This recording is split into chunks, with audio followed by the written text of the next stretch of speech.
Okay. Hello. I add another one to my Freaky. roll. Hello. How is that half-hour shit of yours? It was good. I feel lighter now. Did that work? I Oh, left gosh. it. How is that half-hour shit of yours? I left it crying in a dumpster outside of prom. Yeah, that's normal.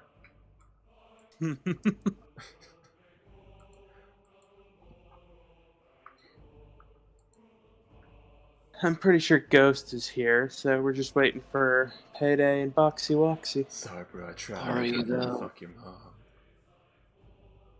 Are you sure that I'm here? No. Great answer. What do you mean waiting for me? I've been here. Ah, okay, I thought you were AFK. So we're just Well, that's waiting. roll 20. We're just waiting Hello? on... Oh, there you are. He Hey. preempted me. What? Well, I said you preempted me. Well done, Boxtrots. Oh. Oh, I'm Well sorry. done. I said, well, I'm just Well saying, done. well done. Well done, yes.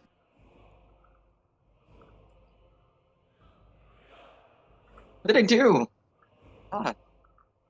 You came into the... You arrived before I could say it. Oh. You were on time. Alright. Give me a sec. I gotta restart roll 20 because it's being mean.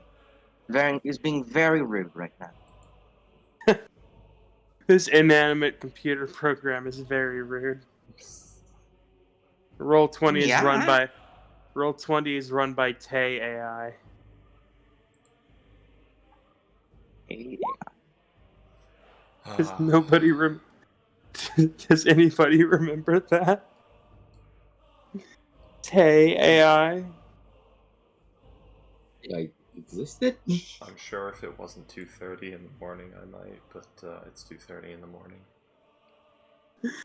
Google's chatbot that was supposed to be a 13-year-old girl that got pulled in less than 5 hours because it started making racist tweets. Well, Oh. That Oh. was fast. Jesus Christ. I don't know if it was like, I don't know if it was 5 hours, but it was less than a day. It started making racist tweets, so they took it down. That bot speed run his own life.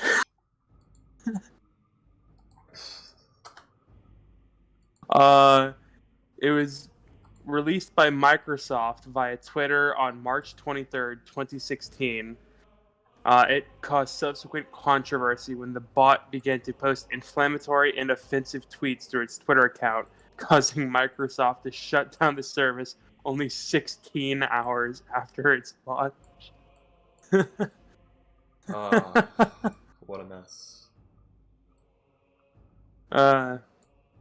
According to Microsoft, this was caused by trolls who attacked the service as the bot made replies based on the interactions with people on Twitter.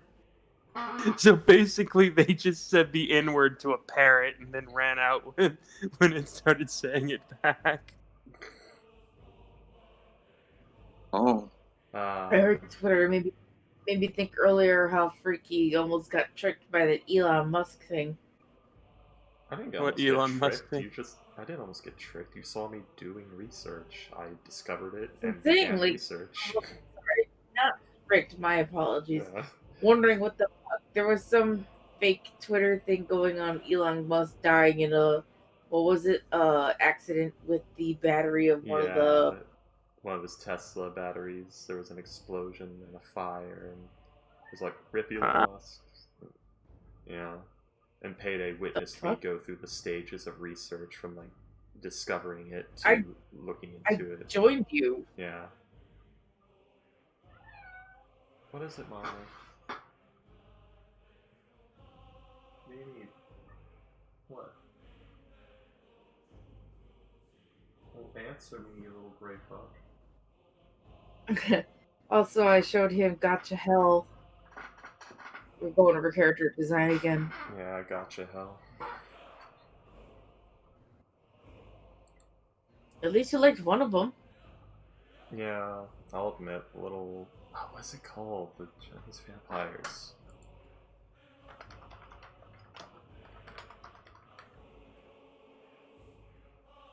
They're called... like... Yangshi? Oh, that's not the name I remember. It's like... Chaozu is one. I guess You that's mean the correct. Ghost Hotel Paulo? Dead? No, not the hotel one. Not the hotel parlor one. The one with the spirit tag over her face. It's very cute. Oh, I know those types of vampires. Oh. Yeah, it's adorable. The ones that hop.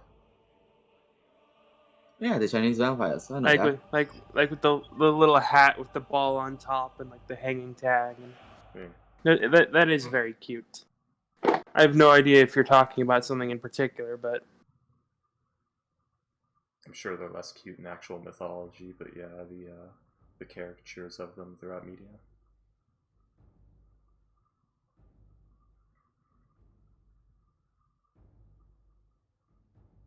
Hmm. Hey, give me a sec to restart everything, because this isn't working. Give me a sec. Oh yeah, that's not the character I was talking about, comical, but that is something from it. Oh, it's Treaton. It's Treaton G Knight. I got a running start and a full second and a half of airtime into landing all 230 pounds of myself shoulder first into the grass this morning.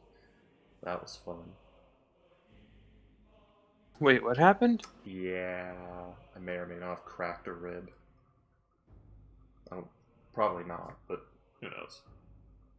Could be hairline fracture. I didn't want to risk it. Good lord. Yeah, I was trying to jump a ditch because I was going to be late for work. I ended up not going to work today.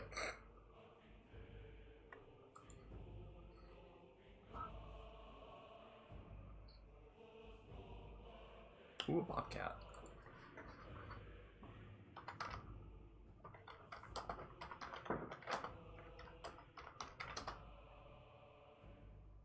Hey Marley, can you not? Can you not, you furry shit?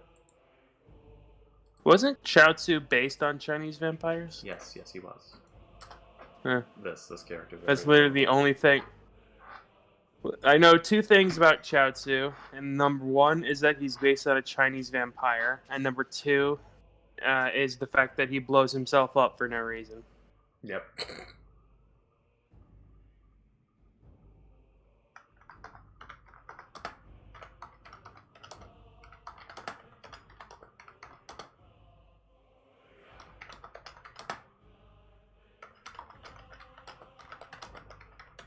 Man, poor Tien. Like, they did him dirty.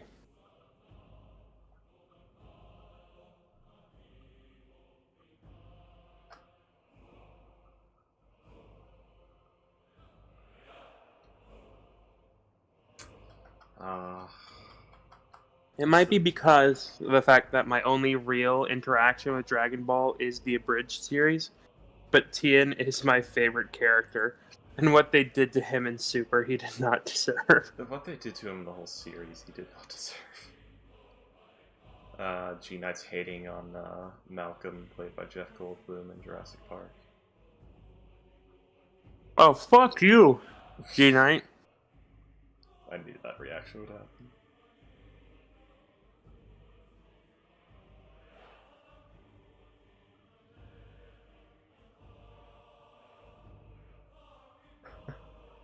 How to react to an ugly baby. Think of an indirect compliment that can be said with a genuine underpinning. My mom loves the Lego games. Like, absolutely loves them. Also, So, she got the Lego Jurassic Park games. And I was look at this. visiting home. I was off for like a week, so she asked me to play with her, and I was like, "Sure, I'll play." And we get to Jurassic World, and we get to the ball. I'm just whizzing around, having the time of my life. And then I'm like, "Hey, cool, Jeff Goldblum. You have the Jeff Goldblum character." So I'm whizzing around as Jeff Goldblum, and she's just laughing her ass off. And then I find out, oh my god, you have shirtless Jeff Goldblum. So I'm just going, yeah. And she's just laughing her ass off as I'm just like a child on one of those wind-up toys you see at a grocery stores, like the rocket ship. Just yay! Damn it, William. Rolling around at the speed of sound. That's shirtless Jeff Goldblum. By the way, this is the character we were talking about earlier. Look at this. Look at this little purple and blue marshmallow. Look at this. This is too cute. 10 out of 10. Could not say no if she demanded ice cream. I hate it. Right. I hate that that's in Gacha Hell. So I will never have any interaction with it other than this, because I refuse to descend into Gacha Hell. Oh, you're talking Wait. about Chi-Chi. Yeah. I thought it was Oh, you mean the one that you... Oh, yeah. Yeah, little Wait. zombie girl. yeah, the zombie girl. I am It's the- Chi-Chi. it's the I am a least- zombie. It's the least And zombie character ever. Forget what happens next. Yeah, she has a shitty memory. She likes coconut milk, but she forgot it was coconut, so she said she wants cocoa goat milk. That's that's a meme I really like. A vampire. You can inject someone with coconut milk instead of blood as like a stopgap. You And can someone was like, substitute. "Can you imagine if you had if you gave a vampire coconut milk?" And someone was like, "Oh my god, vegan vampires!" and then someone else was like, "Imagine a vampire in California being horrified at a New York vampire who actually still drinks blood." Meanwhile, me sitting here with an actual understanding of necromancy, knowing it's the life energy in the blood that they're feeding off of, not the blood itself. God, freaky. Yeah, that's right. I murdered all your fun. What about it? If I don't kill your fun, how can I necromance it? Huh? I mean, don't- I'm pretty sure that's just D&D terms. Yeah. Exactly. If I don't kill your bun, how can I next? That's right. How to come to terms with the fact that you are living a midlife crisis. That looks like you took four different pictures, cut them up, and then just posted them like next to each other, like how to lower your household expenses. I love it. Boxy Woxy, are you here yet? Drown the child. Yes, I'm here. But Freaky, there was another design you said you liked. You don't remember? Which one was it? It was the ice one. Hold on, I'm gonna post it. That is actually a good outfit. It's a good design. No, it was the one with the poofy sleeves I like more. This one was meh. Poofy sleeve is. But this was the one where you had said, I Yeah. like this. I don't like that. I like it. Yeah, this was the like, oh, I hate everything about it except the design. But Poofy Sleeve Boy was better. Oh, I know who you're talking about. I can never fucking say the name because, fucking Chinese ass names. Any animal, yes. Sap, probably not. I think it needs to be something that like has a soul. G-Knight. I don't know. Depends on exact D&D terminology. How to respond when your son does the Fortnite dance. Drown him.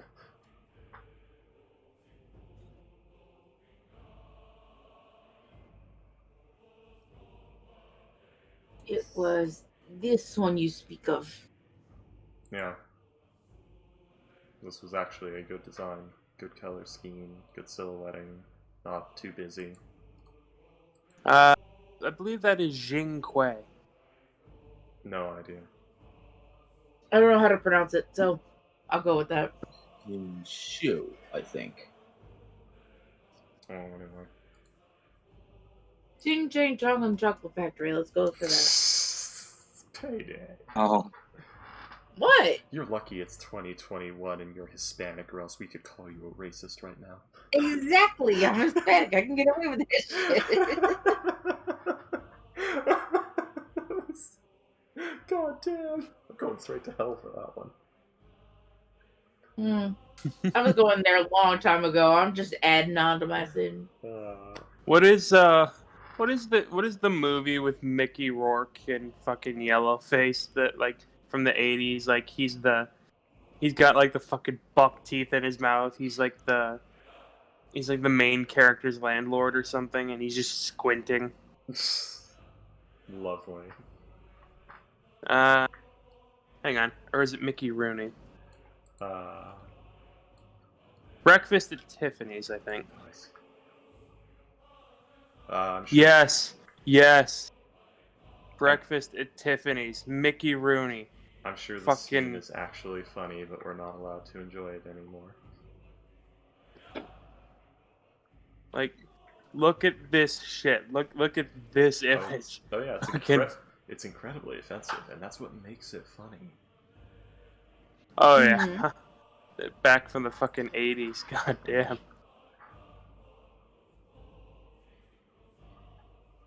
I'm sorry to tell you this, but the fact that it's so wrong, that's what makes it hilarious. Do you not Oh yeah, understand no, definitely. this? No, this was 1961. Oh my god. Oh, I didn't even know. right. I didn't know they had color television back then. Yeah, they did. Hey, Freaky. What? I forgot one.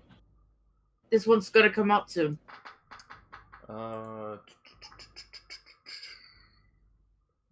He looks like a hippie. The snake around his neck talks. Okay, but just everything about this man screams that he's going to question the alignments of your chakras and be very Well- handsy while doing yoga. He is the head pharmacist. I have the strangest He looks like he feeling- samples too much of his own product. No, I have the strangest Well, he feeling does have the doesn't- zombie girl with your friend. I feel like he probably doesn't provide any actual medicine and just gives you like ground up tiger penis and shit. You wanna know what's the best? I hate the name of the pharmacy. It always so weird. It's called Boo Boo Pharmacy. Lovely. I know. what? Yeah. That's what it's called. God, the fucking WikiHow articles. Cursed WikiHow articles. Yeah, we know Gene. Alright. Right, sorry. And I can't really, like... We're just waiting on Boxtrots to no longer have Yep. issues. I'm all good now. Roll20 has finally complied to my sad self, so we can start. And I can't really show what's Right. going on in the Discord without doxing anyone. Hey, Void, I see Ready, How you. would you so dox are anyone? y'all What are you talking about? Don't worry about it. Go ahead, Boxbox. right? Easel has been prepared. Should be all good. Well, shall we get on with today's recap? Whatever happened last session? Last session, Freaky kind of lost his mind because Ghost inadvertently got himself kicked out of the party by telling Bura a story about how he kidnapped a goblin, forced it to teach him its language, and then shoved it into a crowd of random passerbys so he could get away from it without it murdering him. And it murdered some of the passerbys. I Who was said not it? here for that. Holy fuck. That's the Okay. that's the most important detail. It murdered some of the passerbys. He Yep. only said he. He only just said told the that gob- on the whim, without Really? giving any more context. He only said the Yeah. goblin attacked them. Yeah, I'm sorry to tell you this, but Burrow knows enough about goblins to know that if a goblin is in a city full of normal people and attacks them, someone dies. You kicked them to the one of survives. Then Then we got Prison Bitch.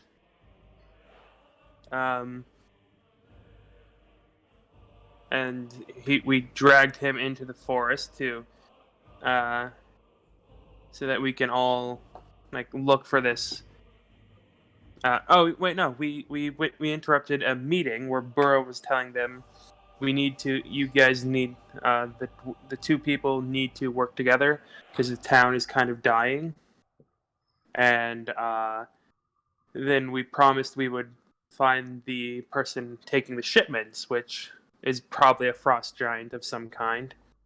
And then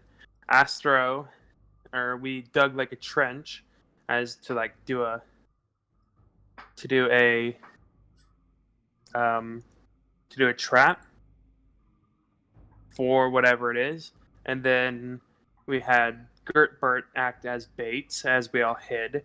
I lost Marshmallow, but I got 3 casts of a 3rd level spell, so that's pretty awesome. Even though I want Marshmallow back. And then there was a bear that did we kill it or did we scare it off? We scared it off. Scare it off. Yeah. We scared off the bear, and then Albert Whisker heard these footsteps stomping through the woods, and we tracked the footsteps to a cave.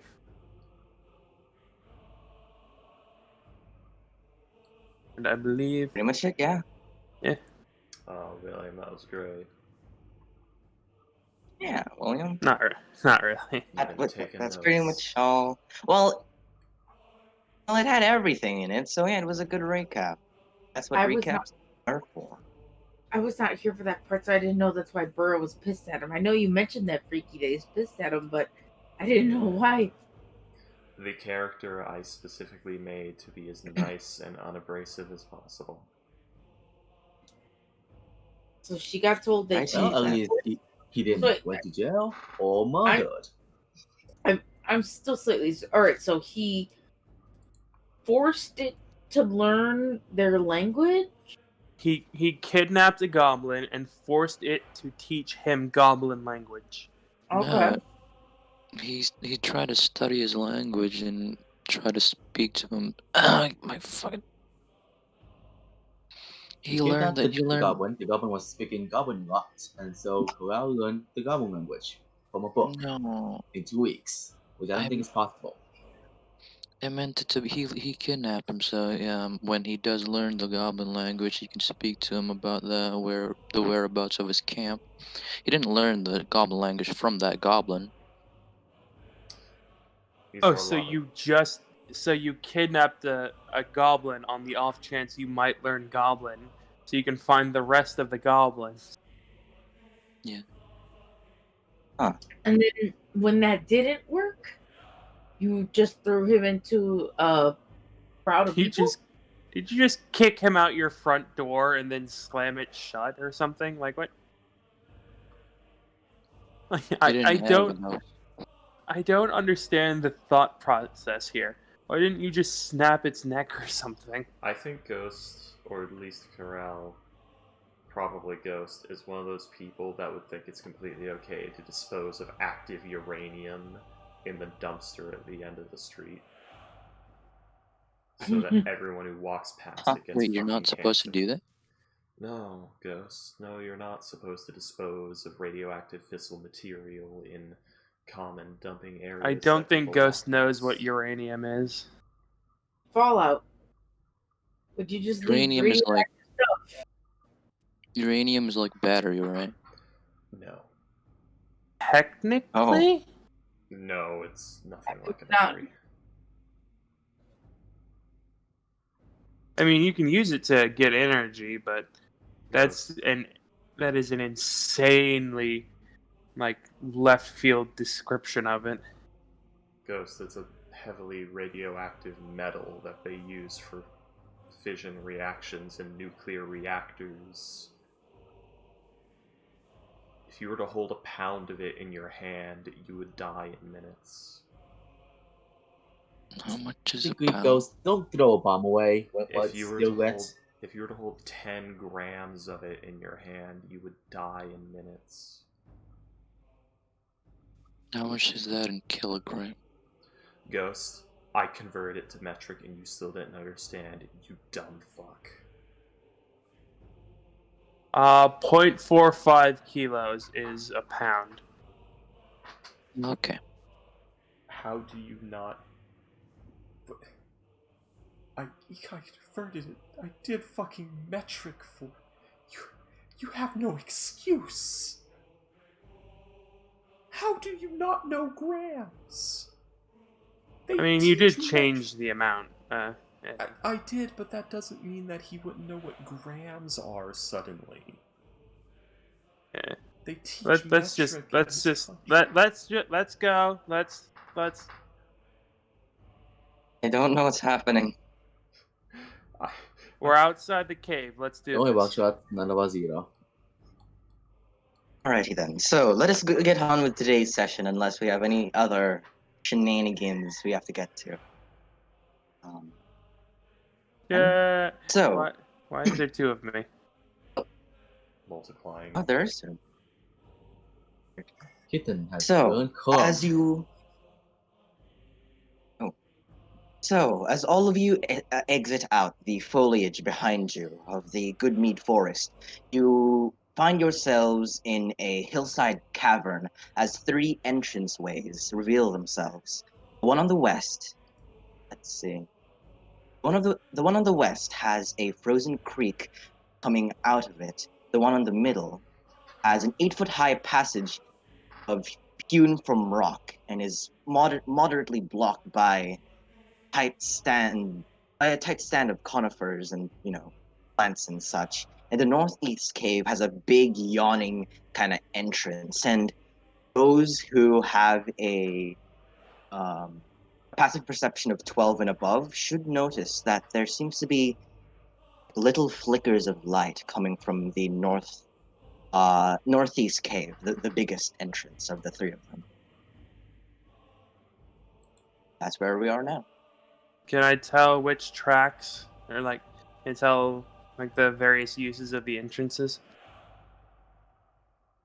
Track. Roll me a investigation check, please.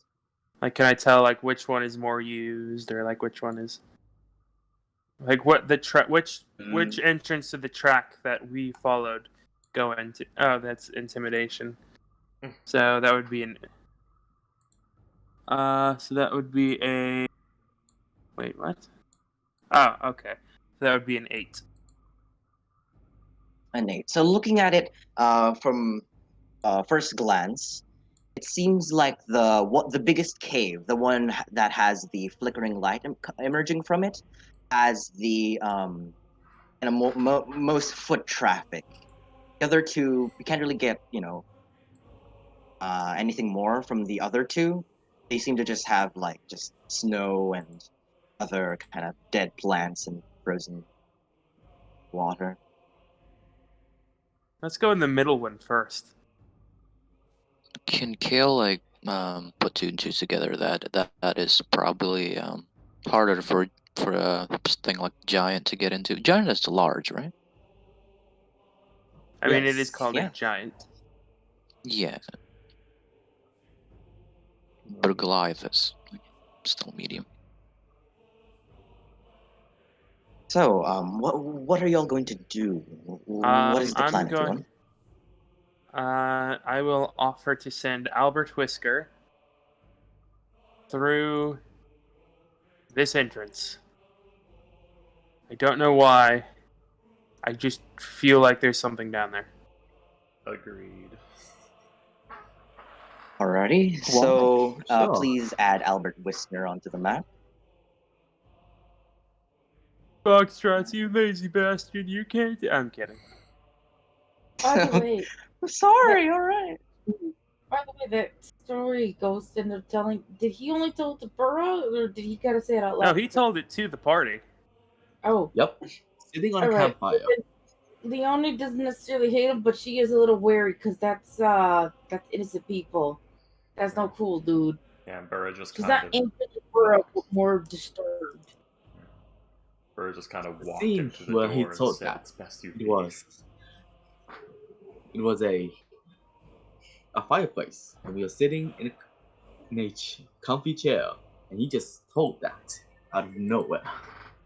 Yeah, Leona's reaction would have been, "Oh, uh, that's uh, I don't think you even have time to oh have that yeah, reaction.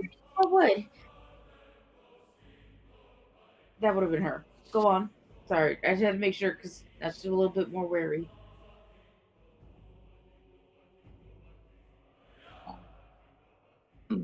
Alrighty then. So Albert Wisner is going to go into the middle entrance. Whisker. And Albert Whisker has dark vision, right? Whisker, I'm so sorry. My apologies. He Vision, does. right? Wait, why doesn't he have dark vision? Oh yeah, Cats should have dark vision, not? actually. He's a cat. Why doesn't he have dark vision? Just it's probably a bug in the sheet or something. Hold on, let me check. I've used a cat before. It has dark vision. No, cats don't have dark vision. What the fuck? You don't. Why does he not have dark vision? Oh yeah, cats don't have dark vision. They have senses on past perception 13 and keen smell. And that's pretty much it. Okay then. I am like And the weird actually thing is, confused here. a crack cat has a dark vision, but the normal cat doesn't. But if you're perceiving through Albert Whisker, your dark vision apply? Does your dark vision apply? That's my question. No. If I'm looking through his eyes. Oh yeah. So by the way, the caves, except for the one that has the most foot traffic, the one in the northeast, is just pitch black. It is quite dark. The other two caverns. All right, then I guess I will offer to stealth. Alrighty then. So you're gonna enter in and we'll roll me a stealth check, please.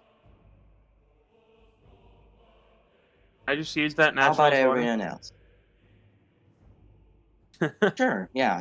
Since you already rolled it, it's Someone will fine. send Sylvester to the east, to the no, not east, west.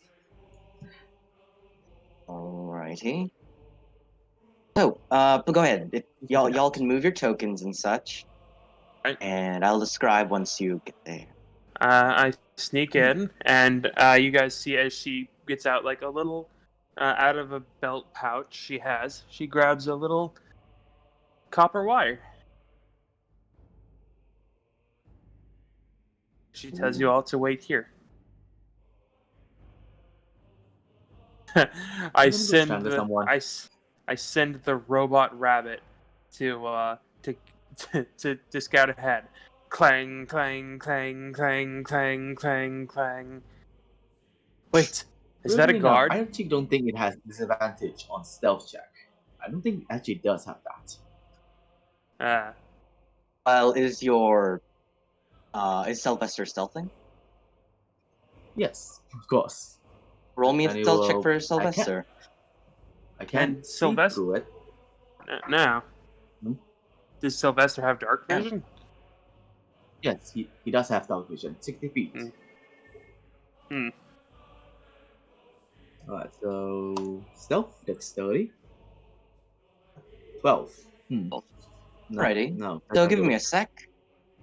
So, Kitten, as you walk on through the middle cavern, this 8-foot high, 5-foot wide passage has what seems to have like many niches carved into its walls.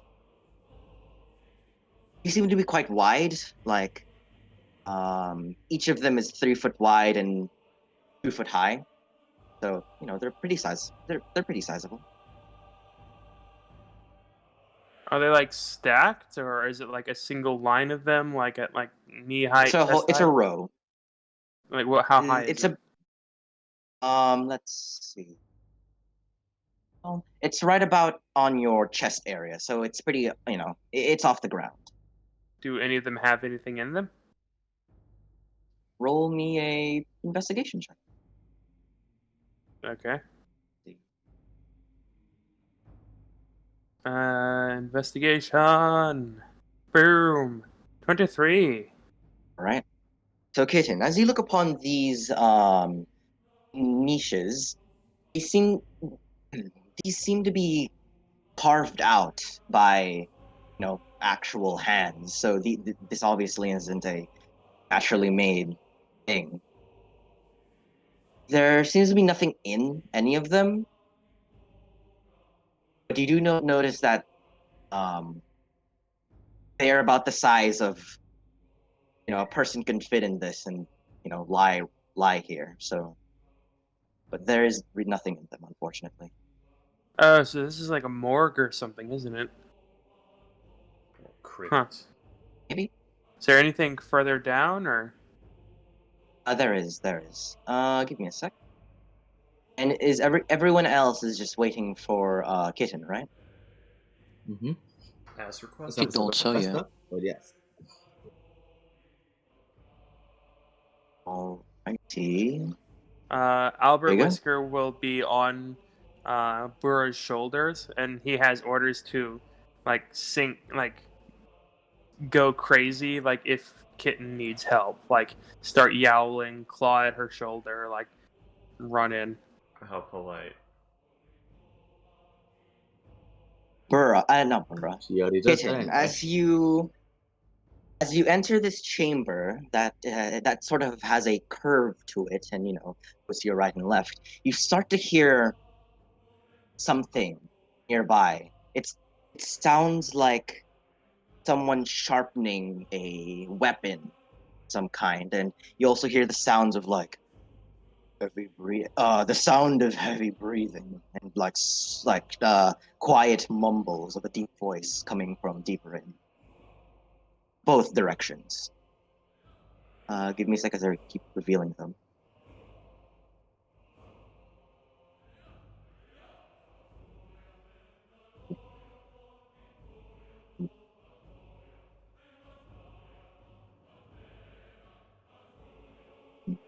There you go. Do these rocks look like they're sound traps or something? Let's see. I don't know why, but I'm very, very paranoid right now that this is like I step on one of these and it's a sound trap or something. This isn't one of your games. Let's see. Here you go. So, as you get a better look on either side of you, Kitten, you see that. Oh, you see that this seems to be another carved out hallway, and as you turn your head to look into deeper in, you see something sitting down in the middle of this chamber. It's big, it's furry, it it has like this ginormous spear on its side, and you see it kind of just sharpening the spear with some sort of like hewn stone.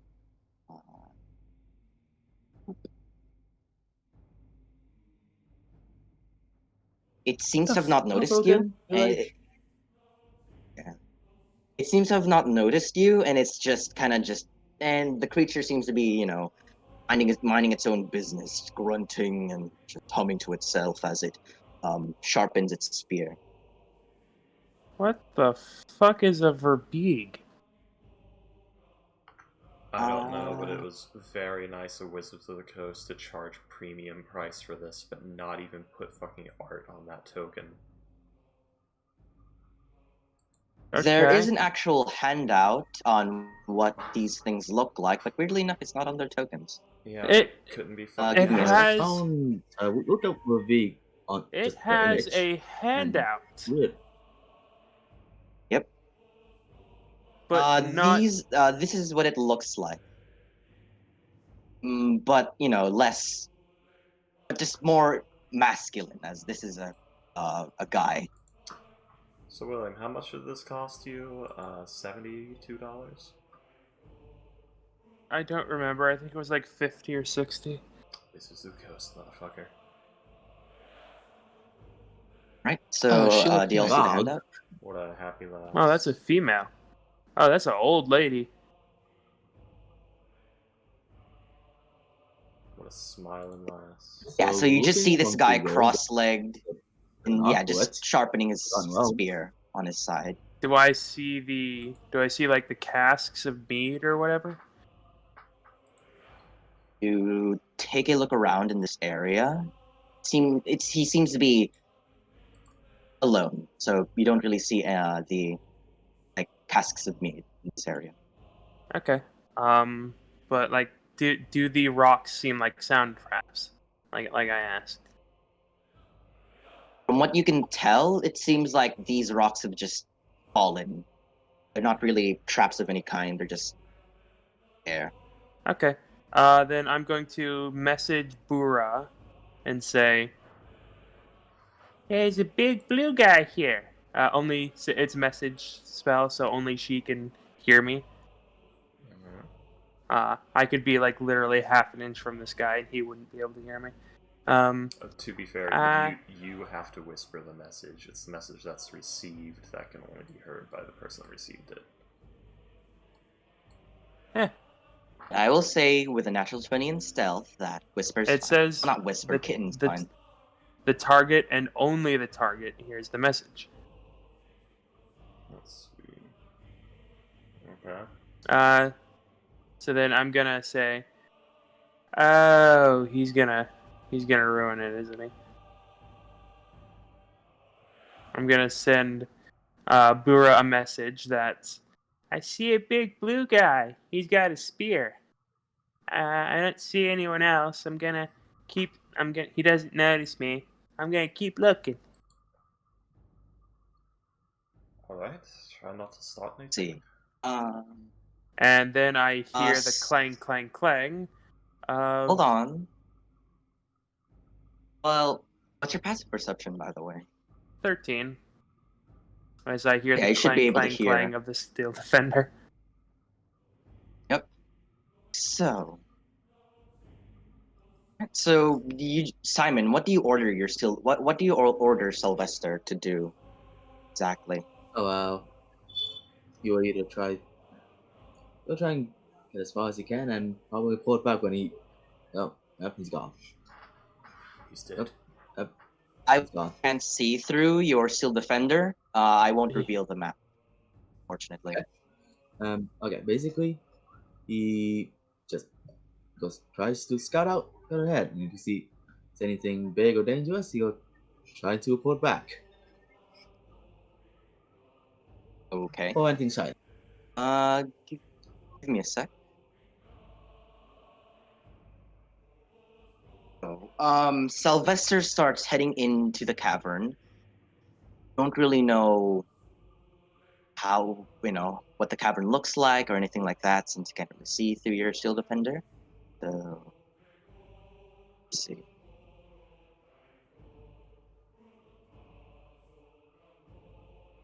So, Kitten, what are you going to do? I'm actually typing out the message.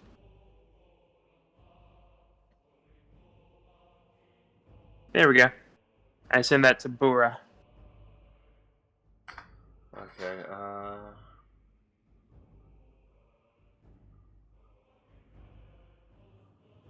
yeah, I mean, that's just the reply from earlier. Okay, just don't try not to start anything. Because you'd be alone. Yep. And I will come over here. Alright, Kitten, by the way, this creature is looking towards this direction. So okay. I thought he was looking in this direction. Yeah, I thought he was looking over here, like he had his back to the wall or something. he's cross-legged on the ground, sharpening his spear, and occasionally just like looking up towards the open tunnel towards this direction. You do notice that the flickering flame that was coming from the entrance, the northeastern entrance, comes from this passageway as well. Okay, so it basically just goes like this then. Okay, interesting. Then I will come this direction. And I'll sneak past him. All right. So as you walk through this direction, give me a sec as I reveal it once more. You hear something at the other end of this cavern. As you start to hear like sounds, you start to hear like how do you describe it? Like you start to hear growls coming from the end of this tavern, and also you did hear Sylvester going through this cave as well. Yep. Okay, so As then I will kind of like peek back through the corner as I have, so I can see 60 feet. Try and like right, so you just peeking around the corner.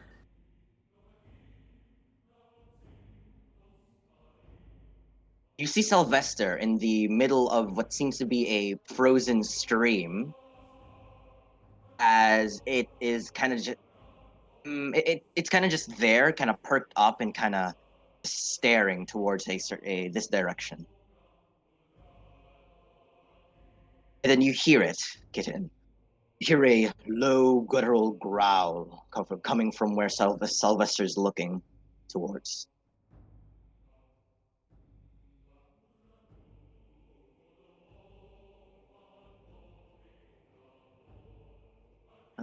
Let's see. Let's see. And I would actually like to have Sylvester and everyone else to please roll initiative, please. Wait, Roll why? initiative. Hang on. Before that, I was gonna say I send a message to Bura. All right, go ahead. What is the message?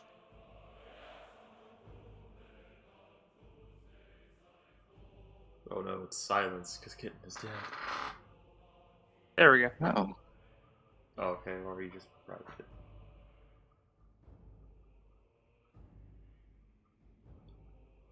Alright, everyone, get ready, something's coming. Alright. Burr's gonna start lighting her lantern.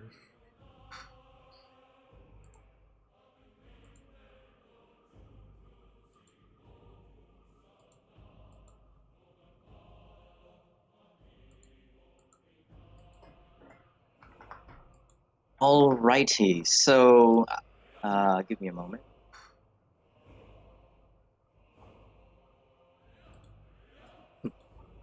So, has everyone rolled their initiative? Oh, look at those auras. Oh my. Yeah, those are important. So, Leona, you're just outside, and Burra did tell you that something's coming, and it is now your turn. What will you do? So Laura's right there. Okay. So she's just gonna ready action with her bow to shoot whatever hostile thing may come towards us. She's also gonna look at her real quick. Which direction do you think it's coming from? Probably the north. Probably gonna be right here, and have her bow aimed this general direction. If something Alrighty then. comes close that she can shoot, that's hostile, clearly hostile. And that'll be So, for the turn. righty, Simon, it is now your turn. Alright, Salmon will pick up his great sword and bonus action and activate the light because he can't see in the dark. And he'll hold action a Chaos Bolt. Yeah, sure, Chaos Bolt. If anything, Towards where? well, if he can see anything, like anything charging at them, that's not Alright. kin for our for Sylvester. That is.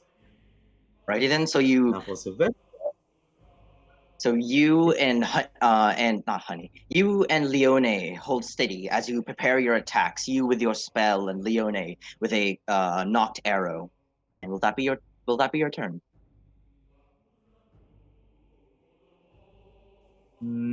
well, that's for Simon's turn. But for Sylvester, is what he's seeing like As your orders go, anything dangerous that it sees, it'll run away. Right? run away and then run away. Yep. It would start running away. Very moment. Okay. So he has 40 feet. 40. Oops.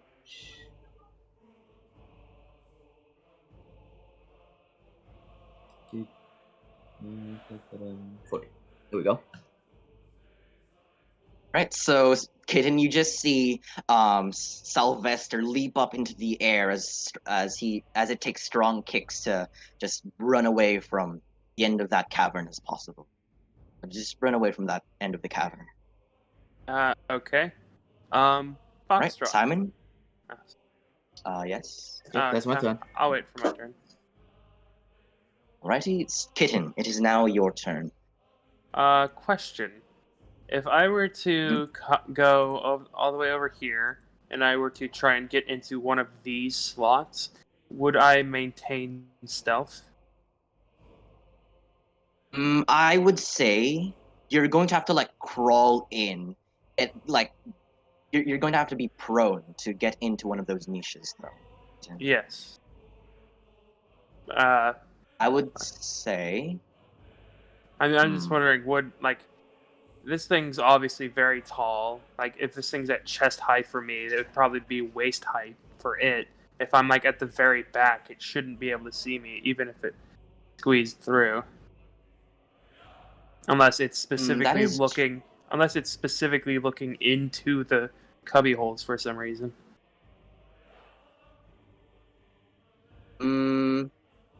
You've not broken stealth yet, so I would say, yeah, you'll be able to. If you get in there, go prone and, make sure not to lose that stealth. You should be fine. Yes.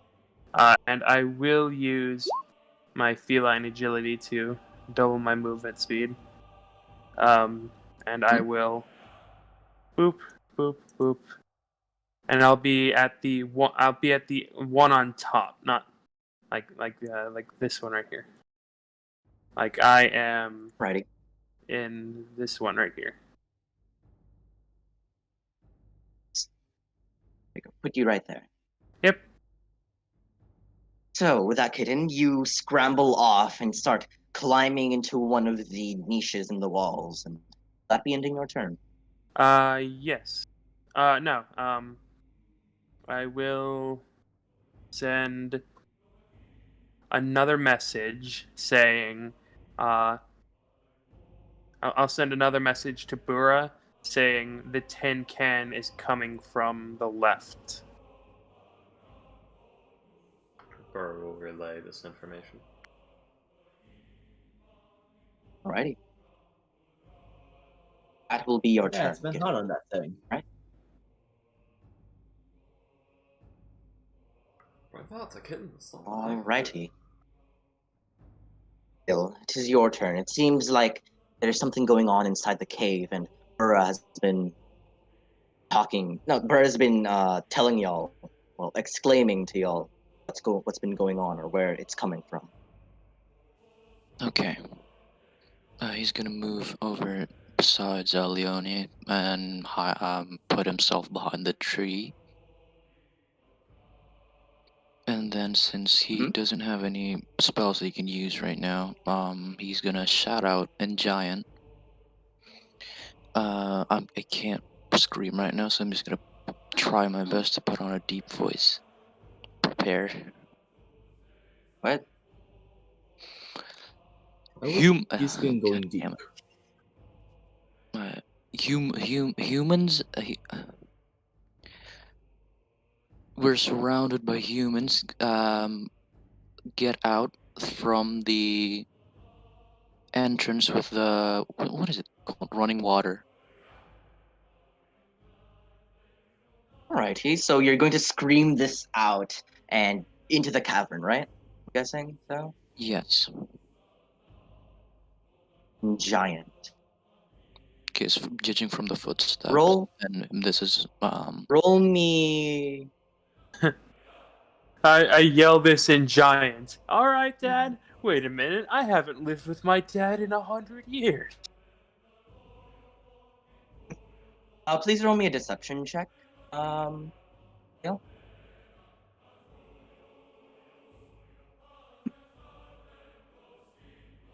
And whatever this Alrighty, thing is okay, so needs an you. whatever this thing is needs an insight check. if it is So a you giant. all hear behind you, Kale start to scream out in this low and guttural language. I think Burra would be the only one who'd understand that. Nope. No, I can understand it. Also, Burra can't speak giant. She's only Burra the giant. Yeah, they call her Burra the Giant because she's 8 feet tall. She has no affiliation with giants. Yeah. Gertbert can probably also understand her. Yeah, Gertbert can. Where is Yeah, Gertbert? I was about to ask, where's Where is he, Gertbert? by the way? I don't see him anywhere. Oh, where is Gerbert? He's in the realm of dreams. Wow. Give me a sec. Gerber is on store shelves. Ah, yes, of course. Right. Gerber baby food. So, does that end your turn, Kale? As you scream out that you that you need to come out right now, and as you are surrounded by humans, right? Can I try to stealth as an action? Yeah, you can hide as an action. Go ahead, roll me a stealth check. Okay. Roll for Gerber. Ooh, he's Guys, we're still level 4. so No. you try to hide as you kind of dig yourself into a nearby bush, but half of your body's kind of like you can't position yourself well enough to hide everything, so you're kind of poking out a bit here and there. Freaky, we're fine. We're fine. I thought before All right, so to William. give me a sec. So Kale, that ends your turn, right? Does that mean whatever this guy is gets his initiative now? That is my turn. All righty.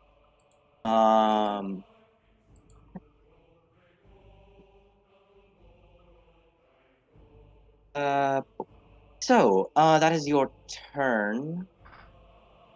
Righty then. So with that, Burra, you hear Kale behind you scream out and then try to dig himself into a bush. What will you do? Move here. Alright, go ahead. Get the lantern nice and fastened on the belt. Axe out. Play it cool. That's my turn. Alrighty. Gerbert is going to pick up a rock and hold his action to throw it as Gerbert does. He'd be like here.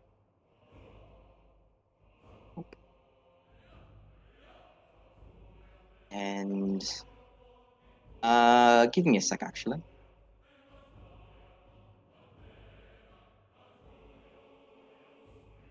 I cannot be as loud. Measurements.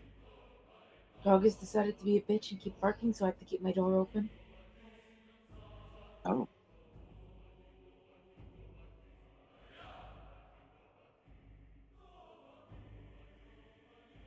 Let's see. So that ends Gerbert's turn as he hills up a rock and prepares to throw it.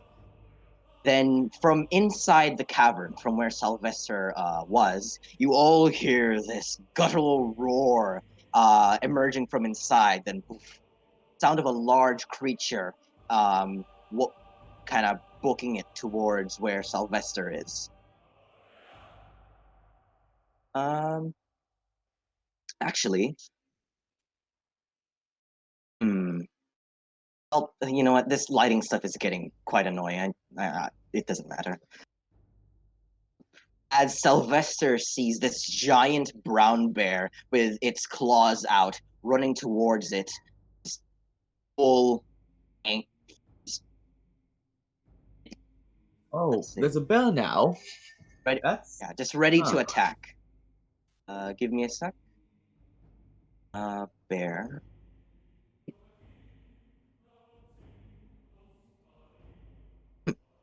Alrighty then. So it'll actually get right towards it'll get right behind Sylvester as this thing runs out and will take a few swipes on your steel defender, Simon. Alrighty, so let's see. So first attack is its bite. That is it is unfortunately on Whisper. Let me fix that. That is a 21 to hit for Sylvester. Alrighty. That is 9 points of piercing damage, and then a claw attack. 15. Does a 15 hit Sylvester?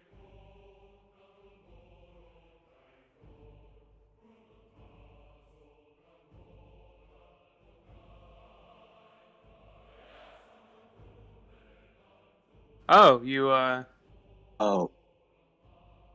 Alrighty then. Hmm.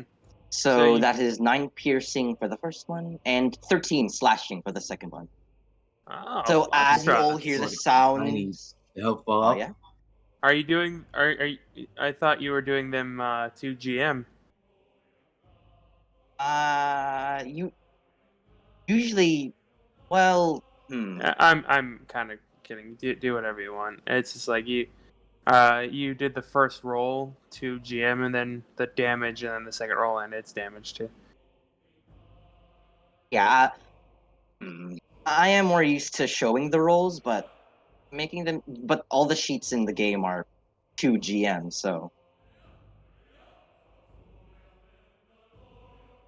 see.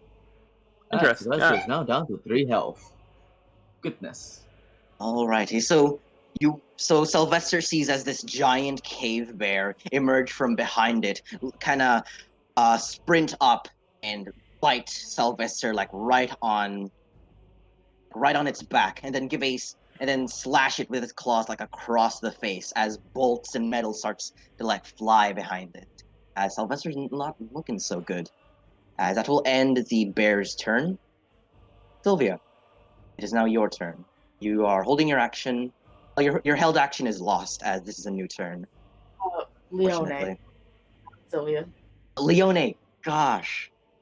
No, sorry. Leone. Alright, so Leone is going to announce out loud and say, that came from. I'm gonna inch over there for a bit. As she's going to move here, since that's where it's a little. I'm assuming it's a little hard to hear because I'm assuming it could echo from here, but it could also echo from here. So y'all can hear it, yeah. So she's gonna be here, and once again, ready action to shoot should something get close. Alrighty then. Simon, you held your spell, but it was not cast. Does that mean you lose your spell slot? As you held your Yes. action to, Yes, it does. It does. Okay. Yeah. So Simon, unfortunately, you lose that held spell, as whatever's in there, it's not coming out too quickly enough as your spell kind of fizzles out and disappears, unfortunately. All right then. Does the guy with the Let's see. spear hear this? You don't know. Fair enough. 20. Okay, when he comes here, he probably seen. We will saw the bear now. I think. Defeat. I think that is the range of my thing. Of your what? Of your what? My moon touch.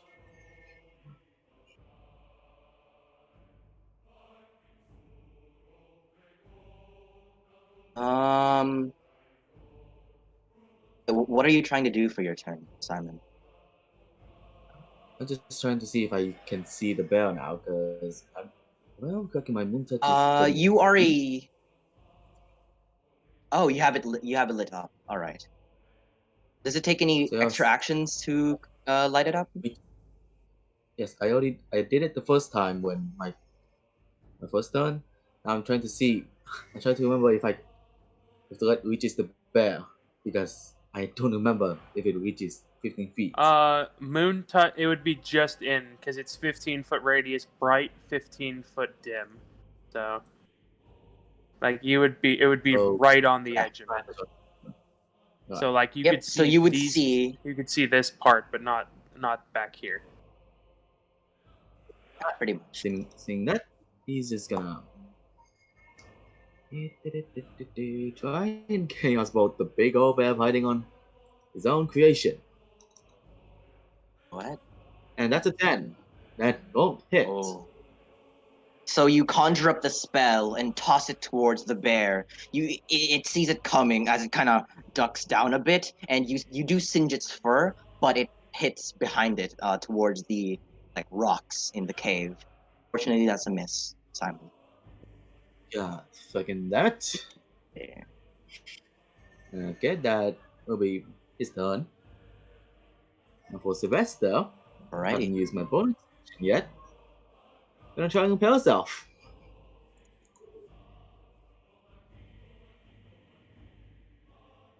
Alrighty, go ahead. Please roll me that 2d8 plus 2.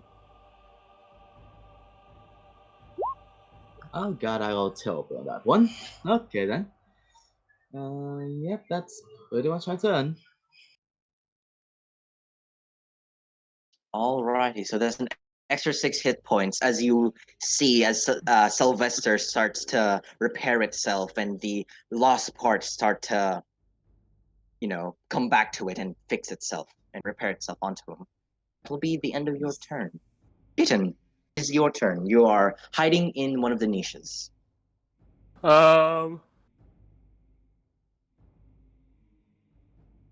Did I hear? Did I hear like exclamation of like surprise or anything from the guy with the spear or like anything like that or? Roll me a perception check. This won't take any of your actions. Okay. Roll me a perception. Perception 13. My passive perception. Okay. Give me a sec. So, you unfortunately don't hear that the fluffy giant's kind of reaction or it moving or anything. It seems to be quite quiet actually on where you saw it. I have not actually broken stealth yet. So, if I were to like poke my head out, could I look like this way? See if I can see it? All right. So you turn your head around somehow in this niche. How are you? All right, I won't. I mean, it's like You 3 poke- feet wide.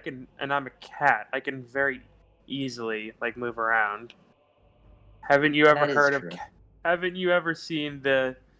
Haven't you ever seen the subreddit "Cats Are Liquid Boxtrots." I have seen it, and it's quite adorable. You're right. Give me a Yeah. sec. It is very adorable. I will like getting out of this would be like getting to here would probably be half movement because I'm prone. So. Yes. Yes. So you turn around and look towards where the giant was, or the hallway where it was. You don't really see anything, unfortunately. Okay. Then I will come back up to here. Hmm? I will get out my bow. And you should be able to actually see the bear from this angle, actually. Yes. Okay.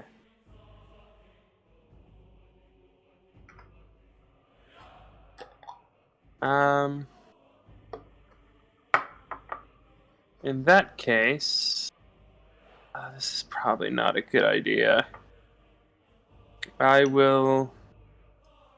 shoot the bear. Go ahead. This is not a good idea. Short bow. I'm stealth, so advantage 18. And I get sneak Alrighty attack. then. You do get sneak attack. Wow. There's 11 Right, damage. so... Right, that's 11 damage. Do you do anything else with your turn? Do I have bonus actions? I should probably remember that. I will... Stealth and disengage and stuff as a rogue. No, I'm only one level of rogue. Oh, okay. Yeah. And then I will... So that's 15, 20, 25, 30. And then I'm gonna... and then can I use my bonus action to cower in fear? Oh. Alright. Aww. So, alright, so you... Kitten, you head out of the niche, you turn the corner, you see the gnarled... Now that you get a better look of this bear, a better look at this bear, it seems to be... Its fur is quite, raggedy, and it has it has like little, icicles dangling off it. It looks hungry. You see, it's a bit malnourished, and it seems to be looking or desperate for food. It seems not desperate, but it What? just wants food. What? How? Okay. How? Yeah? How still does this bear have to be, and how long does it have to be there with water dripping off of it for there to be icicles on the damn thing? Well, just little icicles. They're not like huge. And then I will order Albert Whisker to stealth his way this way. So Ready. stealth 15, so he has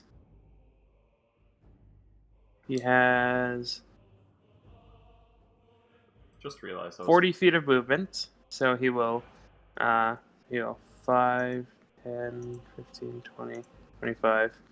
I will order him to go this way down the right hallway, and if he sees the giant guy, to turn around and try and inform Bura or someone like that by yowling from the entrance. Alrighty. So you still have He moved 15 20 more feet. He moved 20 feet, so he has 20 feet of movement left. Oh, that's right. Alright, so do you continue to let him through? I mean, I said go through, and if you see the big guy, head back to the entrance and start yowling. Give me a sec. So you have another 20 feet. Albert Whisker has another 20 feet of movement. Yes. So it'll move its full movement into the cave. Okay. Right. And Okay, so he's either invisible or he's still right here. and Well- then give me a moment. Both. If it yowls though, it'll break its stealth, right? Yes, but it will only yowl once it is like over here. Alrighty. We can say that Albert Whisker is kind of like hiding in the niches in the walls, or like or hiding within kind of like the He's shadows under this. from. He's under this. No, he's a white cat. All right. Alrighty. So with that, Kitten, that'll end your turn, right? Yes. Alrighty, Kale, it is your turn. Okay, let me see.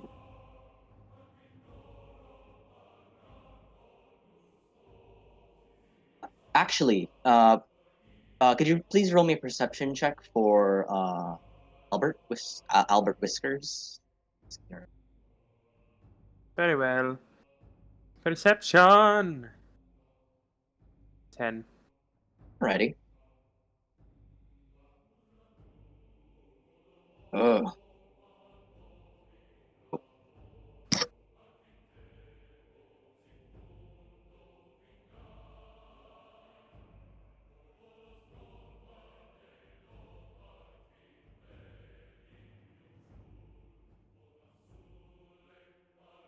So, Kale, what do you do with your turn?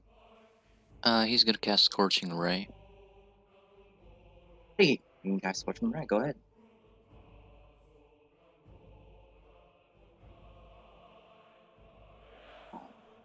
So all of those hit, and wow, that's 3 8s. 20, And so 24 points of damage as you summon these 3 bolts of arcane fire as they all poof, poof, poof, pummel into the bear, singeing its fur as it is in pain and looks over towards you. Wow. that is my turn. 3 Pretty 8s. great. That's not terrible. Alrighty. It's over average. Yeah. I think that is just straight average, actually. No, you're right. It is over average. For some reason, I was thinking D8s, not D6s. Ignore me. Go ahead. Let's see.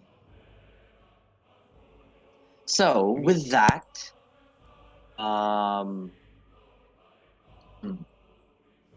it is going. Give me a moment to think here. Let's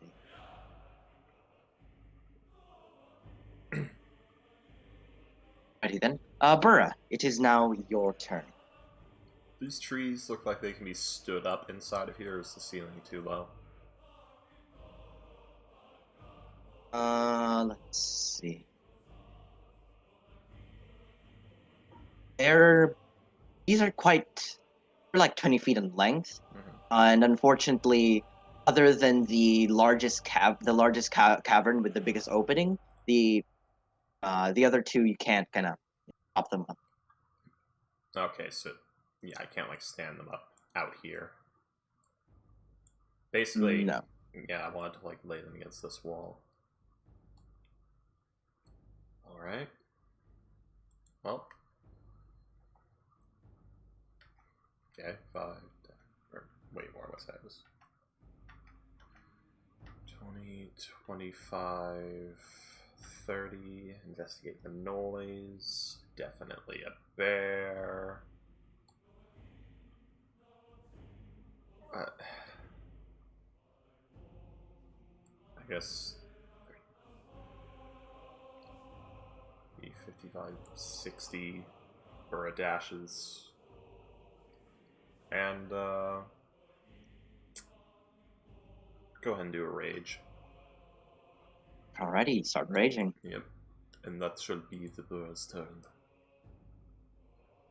Alright, so you all see as Burra kind of dashes in as the snow and ice kind of picks up from her feet, and as she goes toe to toe to this bear, you all hear, and you do rage. Yeah, you all see as Burra kind of braces herself and she rages. Rages. All right, Burra, that is your turn. I mean, it's proper rage, so proper battle trance. So it would have just been a breathing exercise as she ran over. So All right. yeah, Well, that's good to know. yeah. Calling it rage is a misnomer. If you just got really mad, that wouldn't help you. All righty, that'll end your turn as Gertbert will now take his turn. Gertbert is going to walk up beside Leone, behind Leone actually. Just like look into the cavern, kind of sort of see a bear. Like just hold this action to throw a rock whenever the thing gets close enough.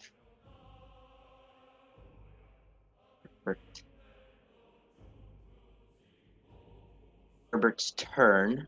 The bear is going to go. It is going to disengage and going to head deeper into the cavern. Interesting.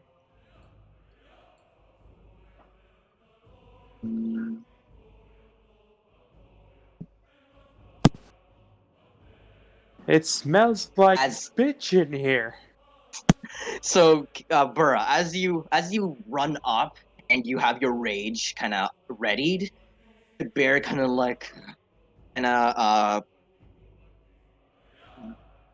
repels back in fear and starts Wow. booking it. Turns around and goes deeper into the cave. I roll 30 somethings on intimidation with Teal and things don't budge. Burra just walks up to this bear and it runs away. Let's see. And it is going to end its turn.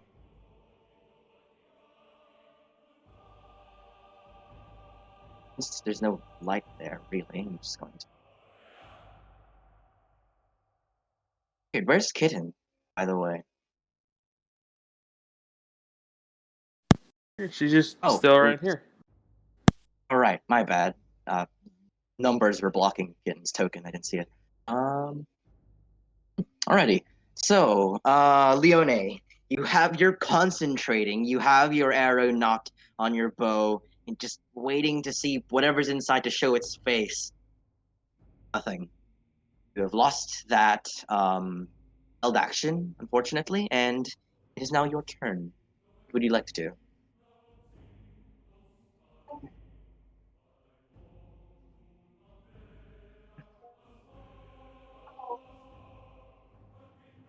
Ede?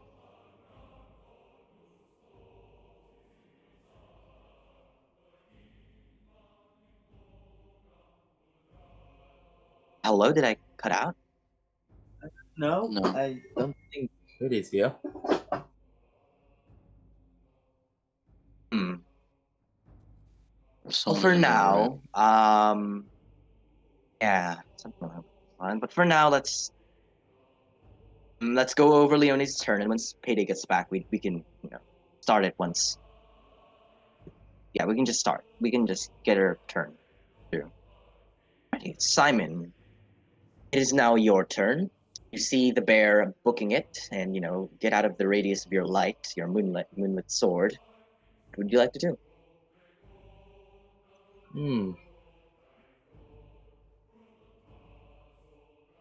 Okay, well, that was an idea.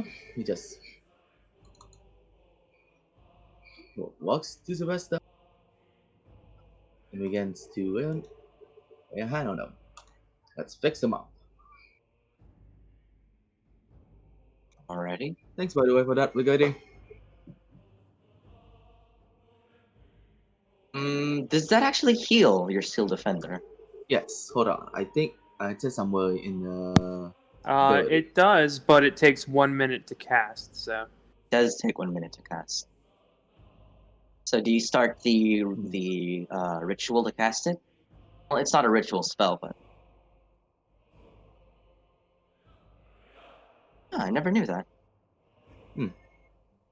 I was thought it's just an action. Okay, I Some casting time.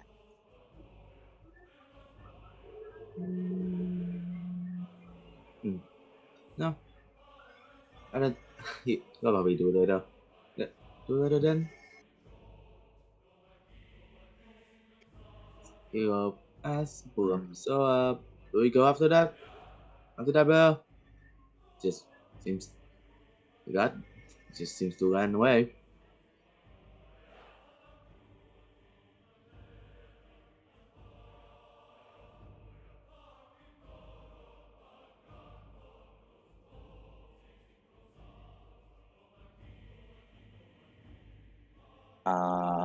Burrow? What? Wiki, you're muted. Yeah? What's up? I asked, do we go after the bear? It ran away.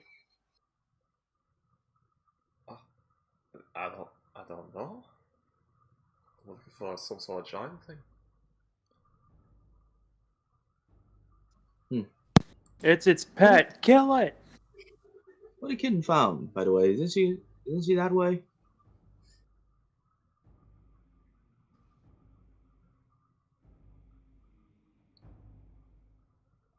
The guy's 6 seconds. I don't know. Alright, so Simon, you need to tell me. Are you doing anything for your turn, or Oh, and he's you just gonna converse end with his turn Burrow? here. And he's gonna end his turn here. Okay. Sylvester will give Sylvester's turns next. And he's gonna give a thumbs up to Bula and just retreat back.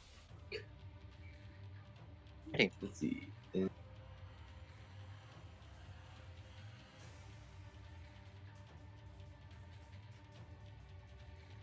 Oh, okay. Good then. Oh, okay, alrighty then, Simon. That ends your turn, right? As you have as you have Sylvester retreat. Kitten, this is your turn. What shall you do? I'm going to stealth check. Go ahead. Let's see. I'm going to hide. Stealth. 11. 11. You feel pretty stealthy as you duck down, get low, and skulk. God. Yeah, you did an 11 stealth, but it feels like a nat 20. So, Kitten, as you stealth, does that end your turn? I'm going to action look through Albert Whisker's eyes.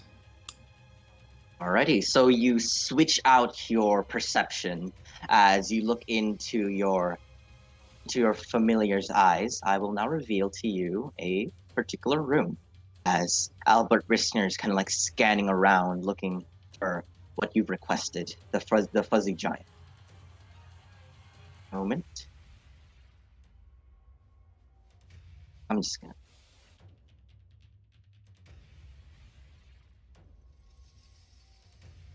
Wait, are those dogs? My.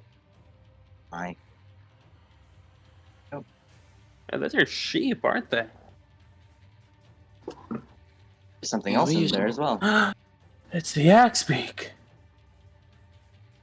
Huh. There's an axe beak, a bunch of goats, a bunch of sheeps. That's actually Campfire. I can't tell on those sheep what is what. Like, are those two? I guess I can tell those two things on the left and right are the horns. But like, what is that black spot? Is that like its mouth or something? Or I think that's his mouth. you think it's its what? So, It's his mouth, I think, because he's probably facing to the left. Yeah, it's got like a slightly cocked head or something. But yeah. Okay, so I'm going to. here you go. So as you switch your perception through Albert Whisker's eyes, you see a bonfire in the middle of this cave, and it keeps it lit, and it is relatively warm, actually. The scent of roasting meat kind of fills the air, and Albert kind of sniffs the air as a hunk of meat on a spit drips juices into the fire. Goats and sheep are held in a spacious animal pen that is enclosed by a crude wooden fence. Other features of the cave include a wooden cart with a broken wheel and two old crates and 2 old barrels, and you actually see something familiar in the pen. Huddled around all the sheep, kind of keeping it, like a shell of just sheep and goats, is a familiar axebeak that looks terrified. Wait, so that asshole had a bear that looked like it's starving to death, and he had all these fucking animals. All right, yeah, let's cut his dick off before we kill him. But fuck this guy. You really love bears. Ready, kitten?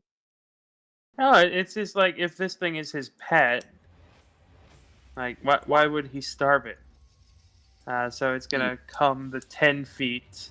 Albert Whisker is gonna travel the 10 feet to get to here. So as that happens, let's see. As that happens, as you have Albert Whisker kind of move up towards that corner, he's gonna be underneath the wagon. Give me a sec. Let's see. Suddenly, from this side of the cave, a spear kind of emerges from the shadows and is going to try to hit Albert Whisker. Wait, it can. Crap. So his perception is more than 15. Oh wait, no, never mind. You did stealth. I forgot. Yeah, So, yeah, Albert Whisker is under stealth. Yeah. I should mark the toe. Ninja cat. There you go, Ninja Cat. Never mind, nothing happened. Ignore me. Going to reveal the area. Yeah, and then I assume he can also see like further this direction and like this direction because of the fire. More cavern. Yes. From what you can tell. Yep. On the other side of this cavern, where Albert Whisker is looking at, there's the bear. Looks quite hurt and is afraid and is running away.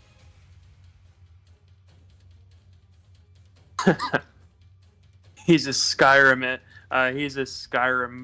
player character. He's gonna eat the goats and regain like 50 HP. He'll eat the goats in half a second. Alright, so Albert Whisker, seeing this, is gonna sneak his way over here. Hang on. So yeah, right over here. And he's gonna look over here, see what he can see. Let's see.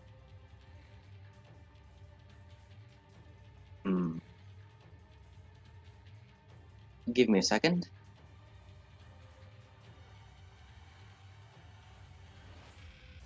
Hey, what you doing, shitlord? You look, from what you can tell, there seems to be more cavern going towards those areas. I'm gonna go ahead and do another perception check for Albert Whisker. Okay.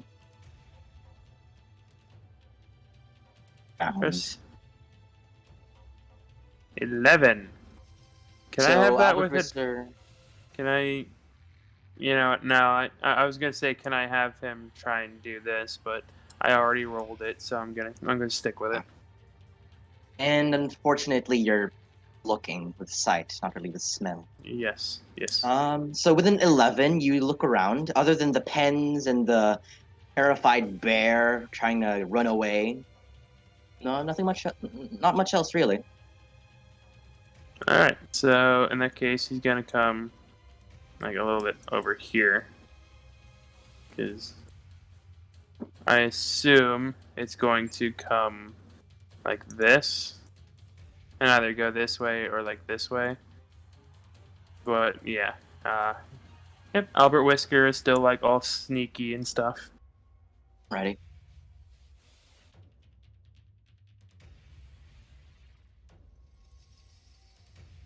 And Don't you need that- to be like sort of obscured to be stealthed? Or hiding? Yeah. It Yeah. It is a cat. It is also a white cat, so maybe you might say it's camouflaged into the cavern. There's also, like, better question. Would the bear or anything consider the random house cat a threat? Is the important question. I'm going to say I'm going to need you to roll me another stealth check as Kitten starts to walk around and investigate the area. Albert Whisker. I'll say. Southern sorry. probably try to eat cats. Oh, no, that was a perception. Hang on. Stealth. So. 8. Oh, unfortunately, Oh, I'm terrible today. and that will be true for the enemies as well.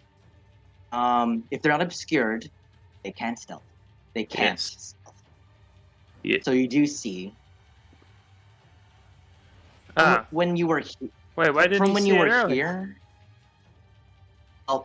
Okay. Active, and it did roll above your perception check earlier. Oh, But okay. it wasn't That's obscured. that's fair. Yeah. But it see you now, and as you get closer and get a better look of the area and this side of the cavern, it'll kind of like look down and see Yeah. Albert Whistler. Albert Whisker is underneath the wagon. See, give me a sec. Yes. Hmm. So that's Alrighty then. probably that might be considered cover. Albert Whistler is hiding under the cart, and So would the Yeah, it kinda 15 just, like, looks stay down. then, or these rules. Give me a moment. because like the only reason he went over here is because he didn't see anything this way. So yeah, he basically just went. He just basically went boom boom, just directly under the cart. True. Then we'll say we'll say Albert keeps the stealth since you're obscured now because you're under the cart. And Okay. from this and from this perspective, Albert Whistler would also see the giant ass legs in by the cavern. He has legs on his ass. That's horrifying. No, no, you just see his big legs. You just see his big fuzzy legs poking out from, as you're hiding under the cavern. Oh my god, his legs. as they're aren't hiding on his under the ass, how cart. horrifying. Oh. All right. So, and from what you can tell, Kitten, the giant seems to be like readying itself to strike with its spear, kind of pointing towards the entrance of the cavern. Kitten, does that end your turn? This entrance, you mean? Both entrances. Okay. You know what? Kitten is gonna break stealth, and she's going to yell. Big Blue is waiting in the cave. Big Blue is waiting in the cave past the bear. Be careful.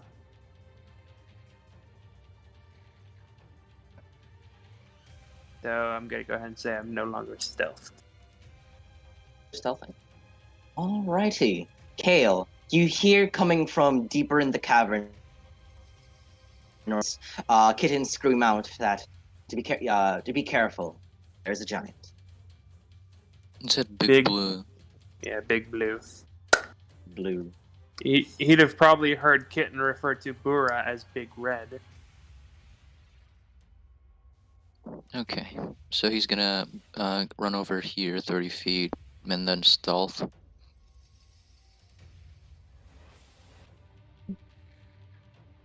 Roll me your stealth check.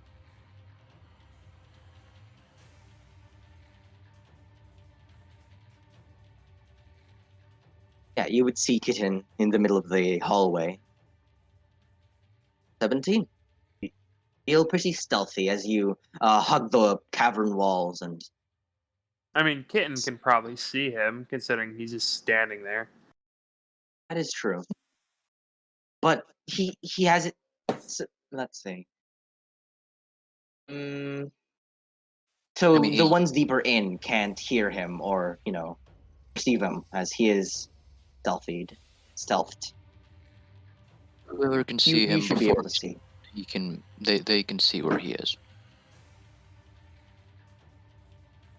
Anyways, Aren't these stealth rules? All right, Caleb. You Ash, You what cover the your- fuck are you doing?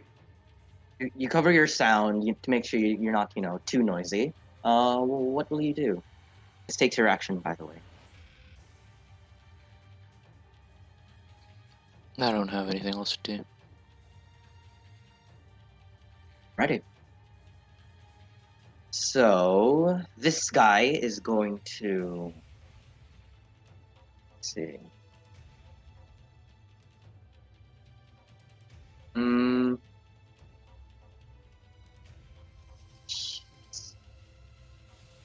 Hearing something coming from outside, it's going to start moving. Give me a moment. Well, Albert Rister can see the guy, so.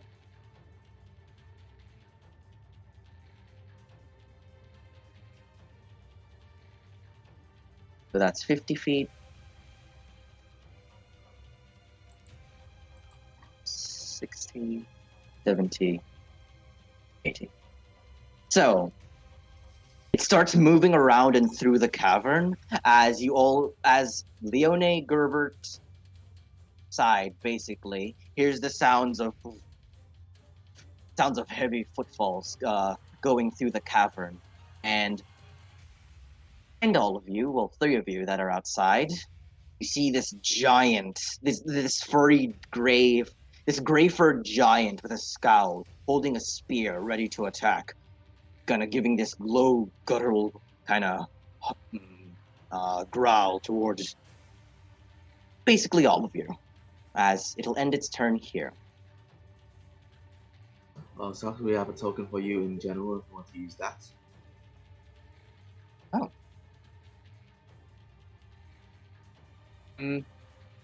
Let's see. I'll get to it in just a moment.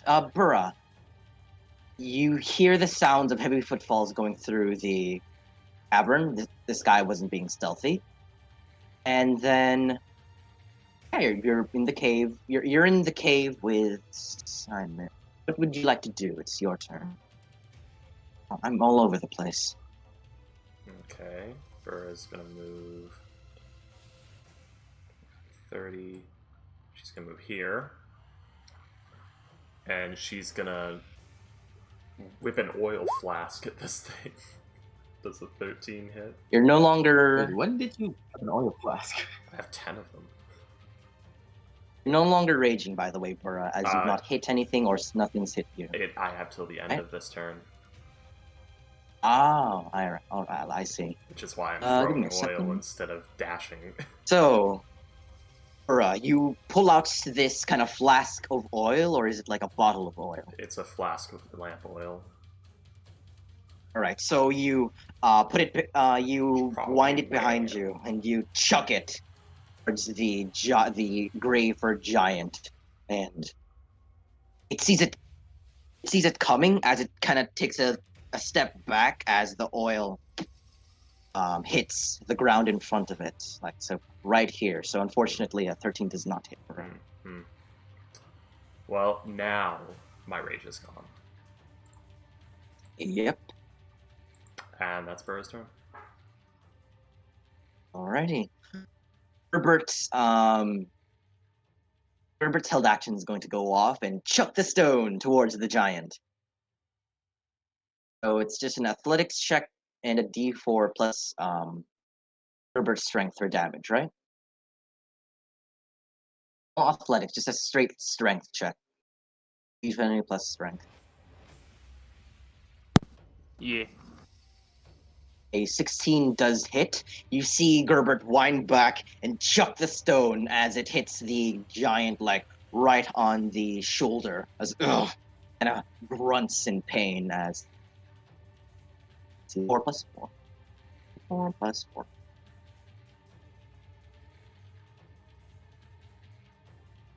Yeah, it was a pretty hard throw as you all hear the sound of like a crack from the giant as the stone connects. The giant's gonna kind of look at Gerbert, scowl. Yeah, and Gerbert is going to end. Actually, and Gerbert's gonna end his turn. So, Bear is going to go.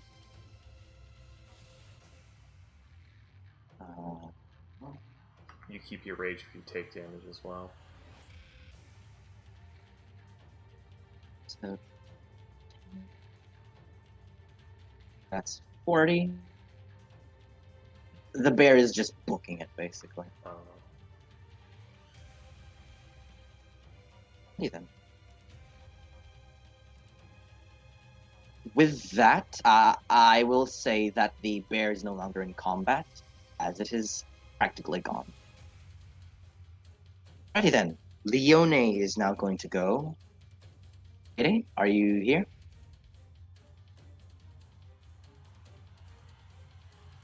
I'm guessing that's a no. Payday? Just have her shoot it or something.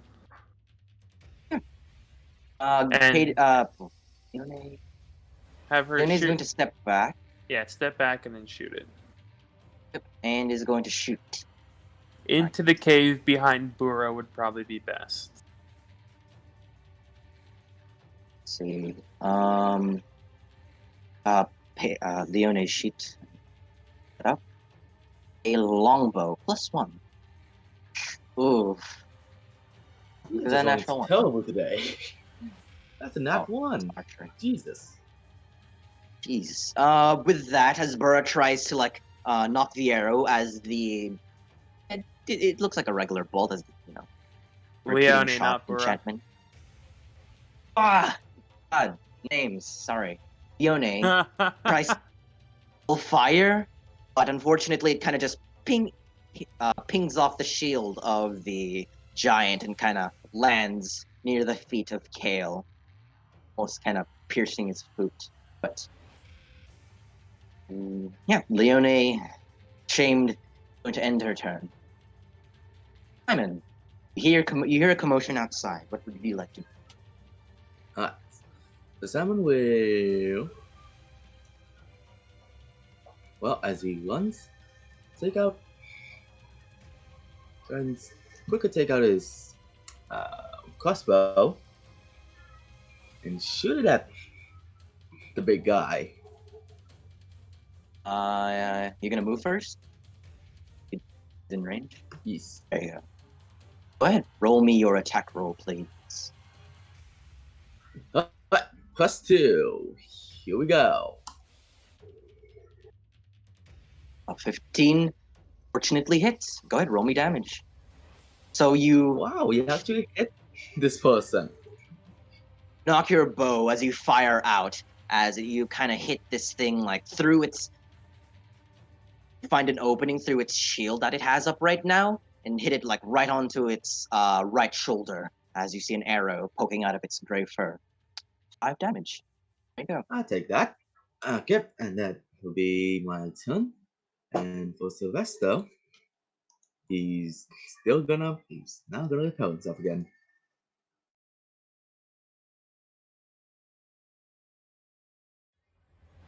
Alrighty. Repair itself, that is an extra 10 points of repairs, Yep. or healing. He's gonna stay there. As you all, as Sylvester again kind of retrieves all the broken parts that have been lost and starts repairing itself. 10 hit points. Simon, does that end your turn? Yeah. Yep, and that's my turn. Alrighty. Kitten, is your turn. That depends, Ghost. Does it sound reasonable to stand in one spot and sharpen a spear while a bunch of people are trying to kill you? Okay. I'm going to. Does it seem to have noticed me? From this angle, And since you're not stealthing, No, oh I'll yeah, check it. you're right. You're right. I did. You broke I did. stealth. Yes. Give me a sec if this thing has dark vision. It doesn't look like it's looking at your direction. You're kind of just looking over at the others outside, scowling. Burra's, So if it's Burra's lantern is lit, so it is in light. I am not though. I believe. You're not. So if I attack, would I get advantage since I'm unseen? Unfortunately, no. You're not hiding. It just Yes. doesn't take. It just doesn't take note of you. It knows you're. That would be No. hidden. It knows you're. It knows something's there, but not you specifically. I mean, that's the Since same. you did scream out. Me being in darkness, if it doesn't have dark vision, is the same as me being in the darkness spell.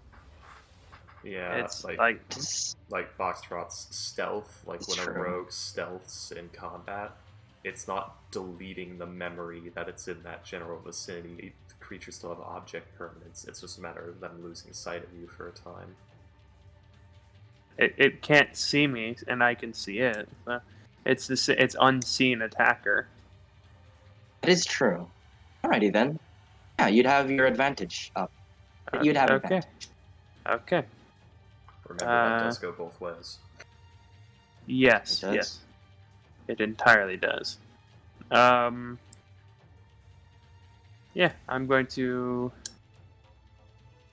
1 second.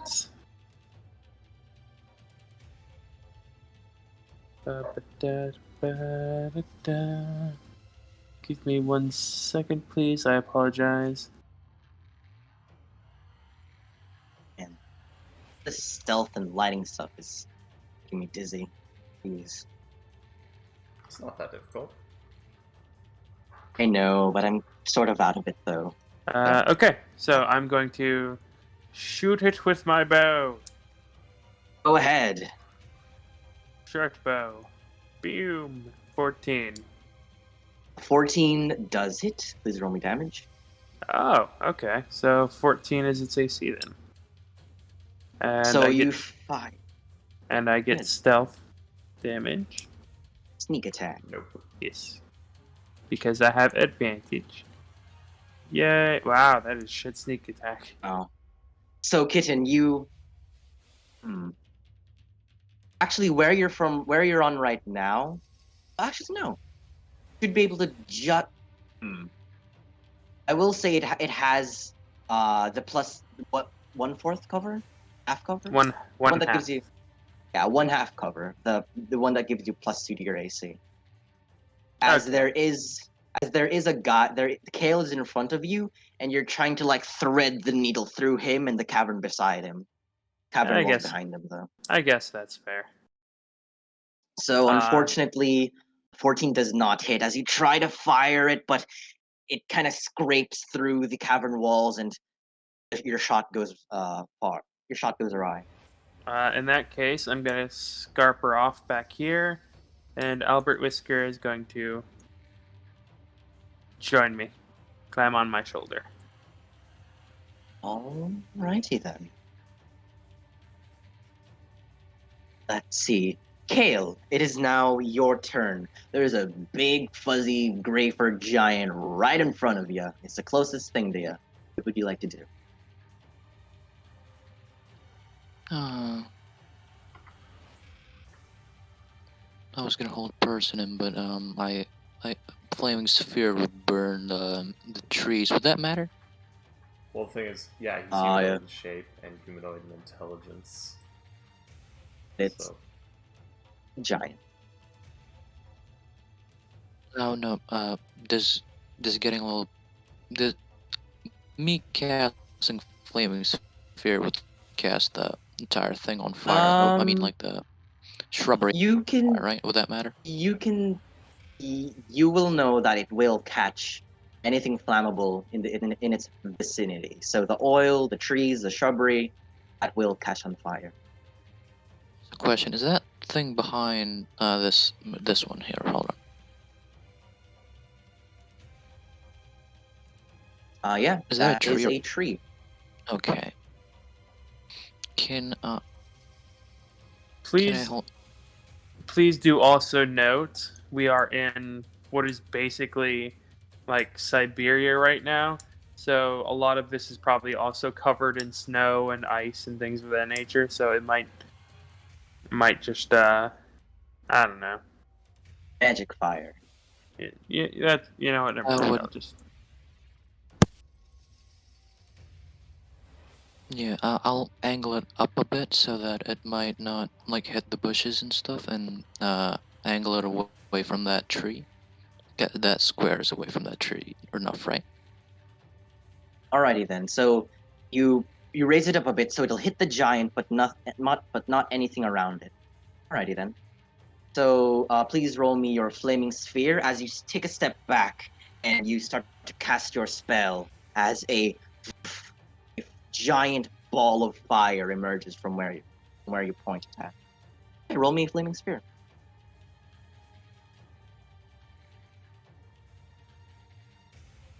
And it has to make a dexterity saving throw, right?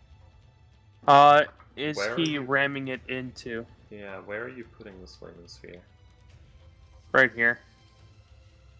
Okay. So he's casting it like a bit up, and he's moving it down, basically ramming it into his like head vicinity. Basically, you know how the spell Spiritual Weapon works? I've never tried that. There is a ball of fire right here, and then anything within that area.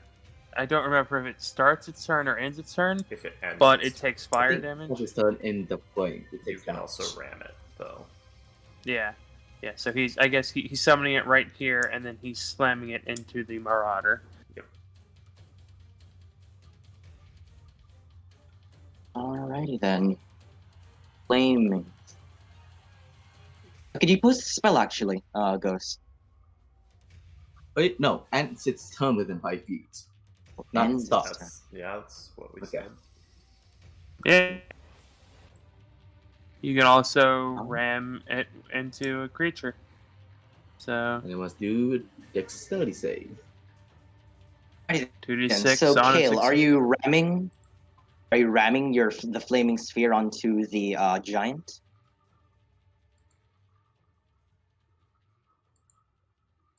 That would be it. I think yeah, he is. So have it do a dexterity save then. Yeah. Okay, so a giant sphere appears and starts moving towards the giant. So I'll make a dexterity save. What's the DC? 14. 14. So yeah, the thing fails as your sphere kind of floats towards it and kind of knocks into the giant, burning its shoulder and like part of its side. It takes 8 points of fire damage. And since Kale knows Leone uses arrows, he's gonna bonus action put it up again. Put it like Nope, above. put what up again? He's gonna move it up the sphere. You So it can't doesn't- do that. All right. It hovers above the ground. You can't move it up or down. You can only move it horizontally. Oh, okay. What's No, the that's- radius on this? Oh, this spell's right here. Yeah. It's a 5-foot diameter, right? It's the size of a beach ball. That's a big ass beach ball. Yeah. You know those huge kind of like balls? Yes, Right. yes, box struts. I do know a lot about huge balls, but you're too young for me to tell you about that. I'll tell you right now, it's always a burden to have you. I don't mean those. Let's see. Those balls. I mean, like, I mean the ones you can play with and the ones that are fun. Again. Those kinds of. Oh, you can. Oh, box struts. You can play with them all day if you want. Excuse me. Nothing. Never mind. No, oh my goodness. All right. Kale. Ghost. I mean. Can you control the? I can. There you go. Can you control the token?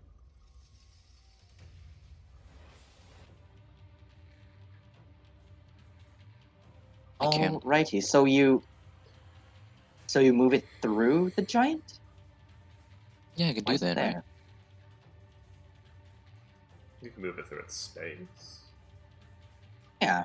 So you move your ball of fire, kind of pushing it through its shoulder and burning it, singeing and burning its fur as it continues to move its path kind of behind it. Alright, Kale, does that end your turn as you burn the thing? The spell, Yes.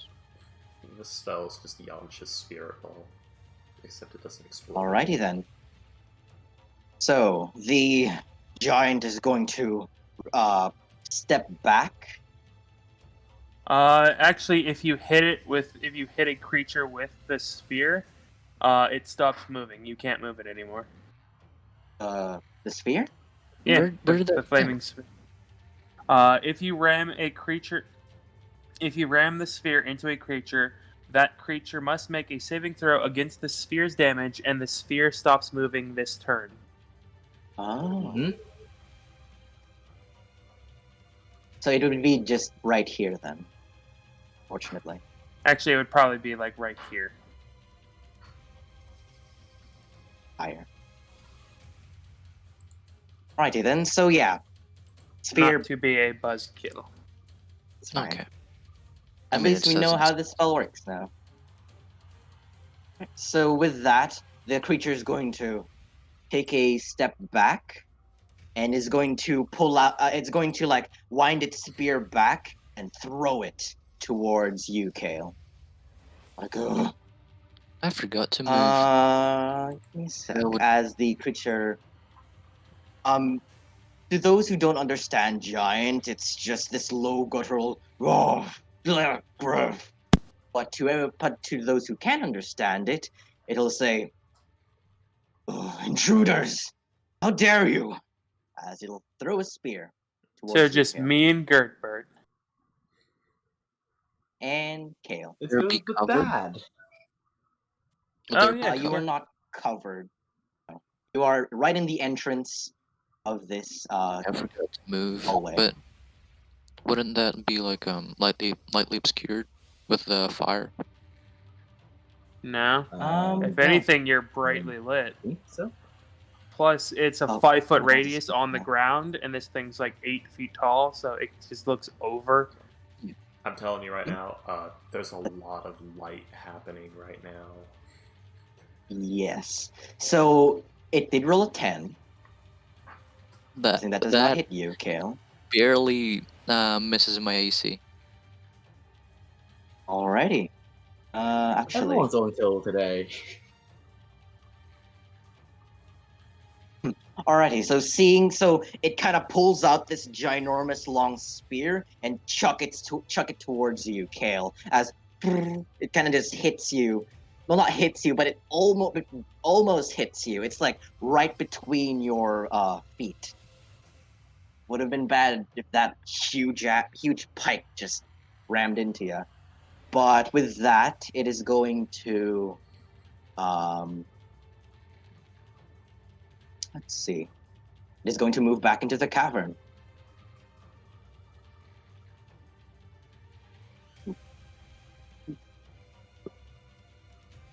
Alrighty. And with that, Move to the the sparkles. vision would actually be, you know, Yeah, I wasn't counting squares. y'all can't see it right now. Oh, good. Why is the light thing broken again? But yeah. Okay, Boxtrox, you done putting all that fog of war there? Yeah. Yeah. Yeah, because, dash. Wait, what? Yeah. Just dash. Go that far? If I dash.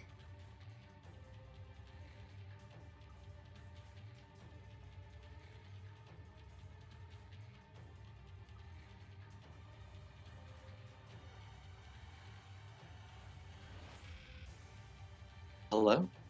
Hello. I think barbarians have Hello. 5 foot of extra movement. One moment. Let me recalculate this because Boxtrot's fog ward me while I was still counting. My Yeah, apologies. that's correct. But I'm not gonna put back the fog of war on because it's a hassle to put it on. Put it back. No, it's put it. not. Yeah, it's it not on. really necessary either. Yeah, that's true. Alright, so Burra, you rush towards the giant that's fleeing into the cave and use 60 feet of your movement, so you're dashing, right? Yep, I have no choice. This fucker's just been running away from me the whole fucking fight. Alrighty. Burra, does that end your turn? Yes. Alrighty. So, Gerbert is now going to go. He's going to pull out his giant tree trunk and he's going to say,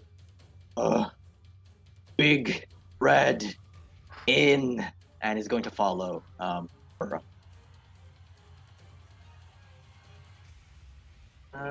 30 feet. So, and 50, 60 feet. Alrighty then. So yeah, Gerbert is going to be right beside, taking the dash action, so he can't really do anything else with his turn. Alrighty, Leone is going to go. I wonder if this thing weighs more than 2,100 pounds. Maybe.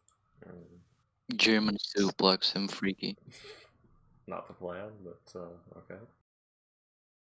Leone is going to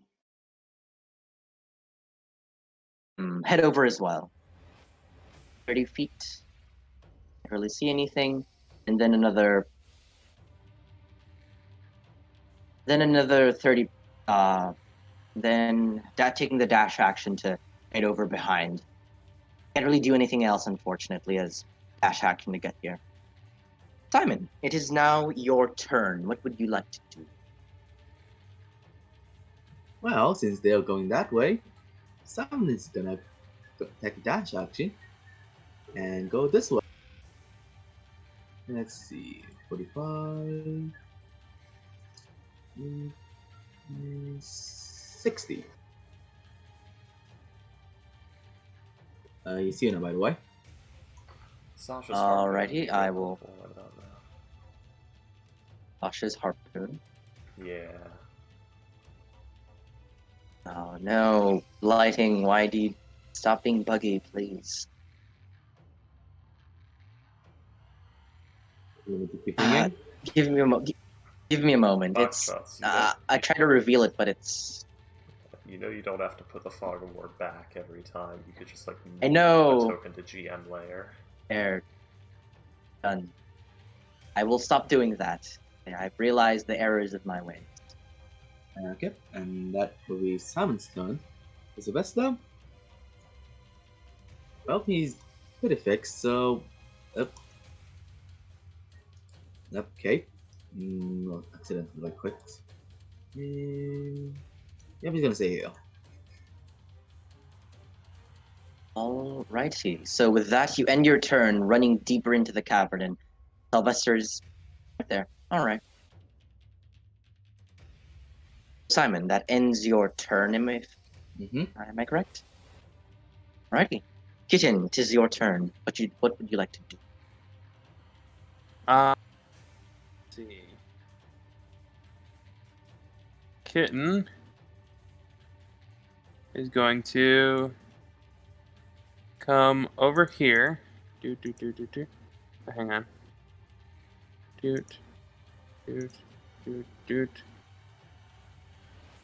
And she's going to cast. Let's see, give me 1 second.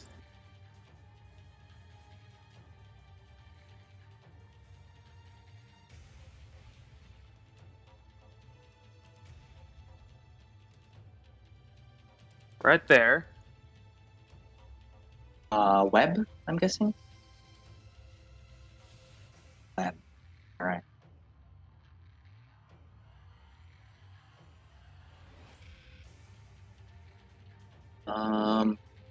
if you're casting it there, you're going to need a actual angle to see this kind of area. So maybe you can move like 3 squares up here. Nope.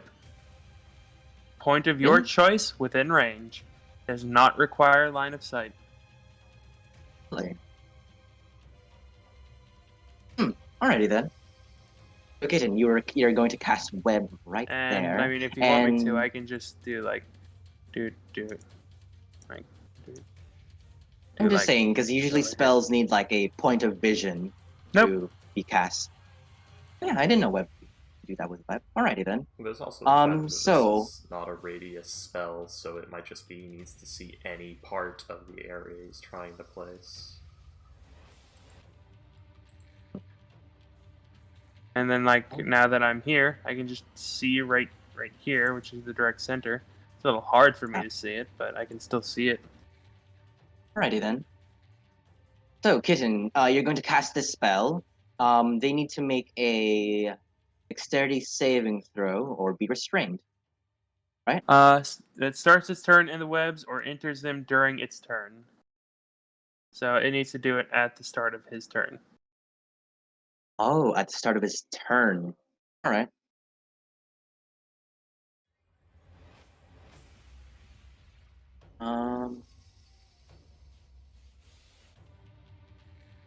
Alrighty then. So, They are also difficult terrain and lightly obscure the area. alrighty then. So, as you walk up there, Kitten, you grab a piece of web from your component pouch, and you summon this massive web summon into that area. I have one of my tarot cards out. Alright. I grab like a bit of spider web and I just smear it across the surface of the card, and then I like from like bottom to top, and as I do my finger comes off the top, like the web like shoots off my finger and lands and just basically explodes like a grenade. Alrighty then. So, an explosion of webs happen in that area. Does that end your turn, Kitten?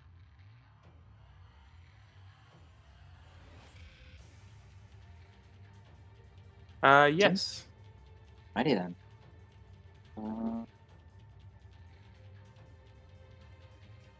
You're up. Elle's turn.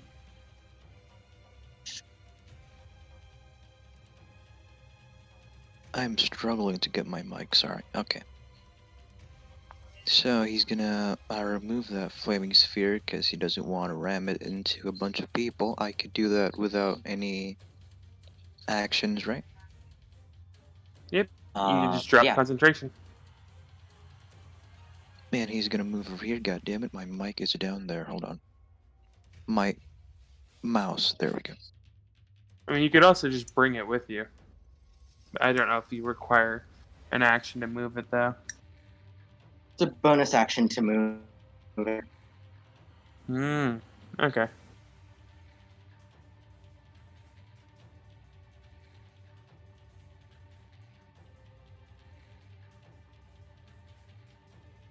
Can you see it from there? Alright. You're directly through a wall. Unfortunately, Scale, there is this wall protruding from the cave, so He does you're not in the. He does have an angle, because remember this is a 5-foot space, and the corner can see past. That is true. Actually, Scale, you would be right. Actually, never mind. I was gonna. All right, so go ahead. Continue I your was turn. gonna shoot it from this side, but like that side. But then I thought about Kale shooting it with his back to the wall, shooting it like a pistol. Ooh. Pistol. Again.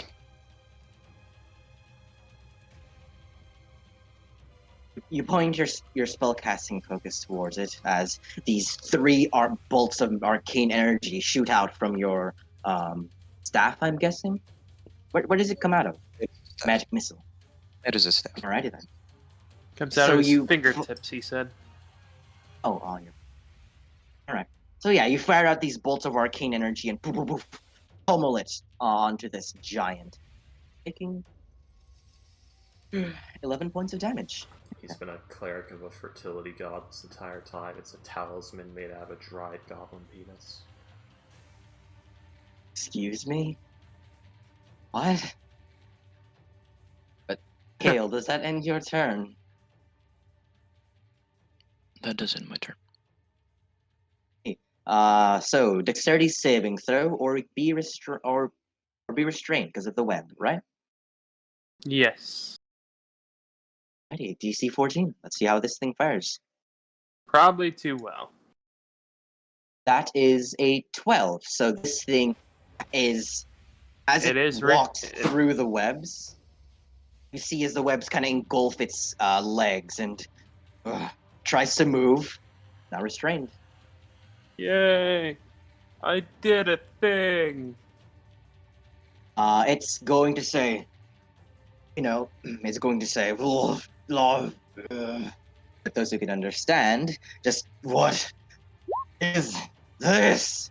As it is going to scream out another word, friend, come, and give me a sec. It is now restrained. That's prone. I'll just use this shoe. Spiderweb. There's a spiderweb. Oh yeah, you're right. Yeah, I forget to use that one. So yeah, so those who understand giant hear this thing call out for friend as it is going to try to lunge its spear towards. It is restrained. It cannot attack. It can, but just with Oh disadvantage. no, it has right? disadvantage. Yes, you are correct. So one to 3, Gerbert, and 4 to 6. Let's go in for Gerbert. So it's going to wind its spear back and try to impale Gerbert. So first attack. What is the point of restraint? So 22 and 17. The first one hits. The second misses. That is, Gerbert's not raging, so no half damage. So as the giant pierces Gerbert, you see as the spear's edge kind of digs in to the kind of abdominal area of Gerbert as Gerbert gives this like painful kind of grunt. He's like, ugh, Oh no, his abdominal on the verge of crying. Alright.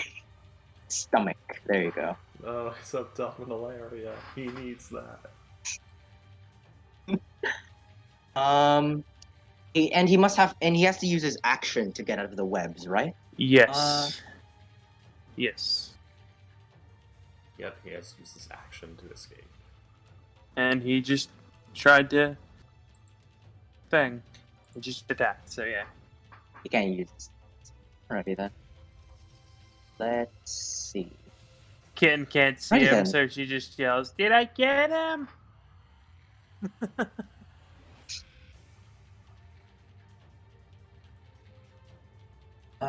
Give me a moment.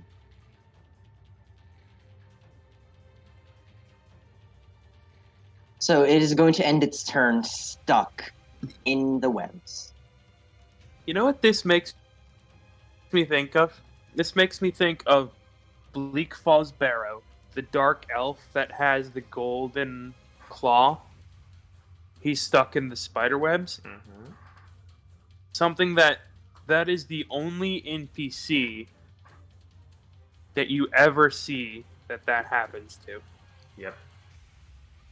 It never comes up again. You never see anything like that again. Like, none of the webs stick you at all. It's just you cut through base. It might as well be like one of those Japanese paper walls. Like, you just cut through it, and then it's just a stage hazard. Yep. And now that I think about it, It's not it a is hazard, it's a time incredibly disappointing. Yeah.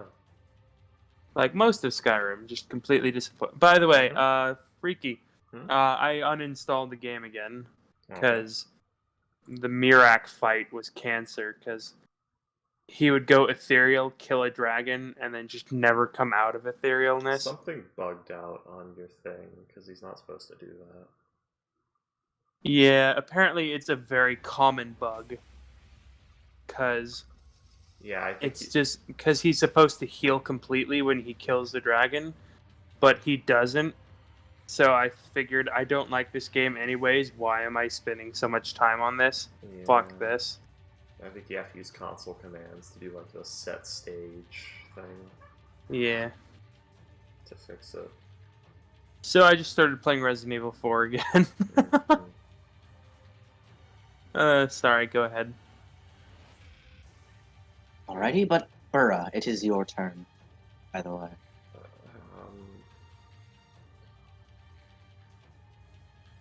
I guess just the axe. Here we go. Have advantage. You 22. do. That hits. 14. And you are not raging, Nope. are you? Nope. So yeah, you slash your axe across this thing's chest as it grunts in pain. Oh, wow. So painful. Yep. Okay. And that's all I can do. That's my turn. Gerbert is going to go. He's going to do the exact same thing, but rage first as he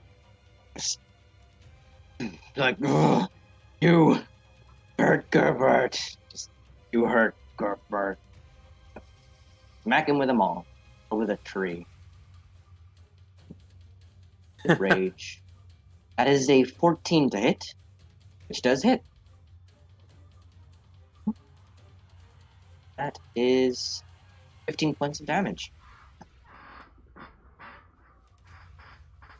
Alrighty then, that's going to end its turn. Leone is going to go and is going to try to fire against the giant. I am? No. Oh, welcome back. Did it? Like I said, I typed out my dog was being a fussy asshole and they held her so she'd fall asleep and eventually I fell asleep. Fuck. Well, welcome back. It is now your turn. Y'all have encountered the residents of this cave.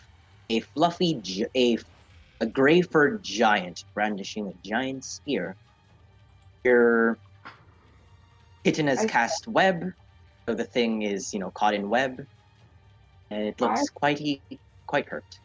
I see a hunter's favorite thing. Victims. A trapped animal. And by the way, Kitten can't see this because like he's behind the wall. So she just shouted, "Did I get him?" I was talking about the animals over there. Oh yeah. We found the axe beak. Mike. Also, he yelled something about a friend. So Yep. either the bear's coming back or we're screwed. To be fair, he hasn't been that damaging, so. There goes the bullshot. Alrighty, a 23 definitely hits. Please roll me damage. It's 25, actually.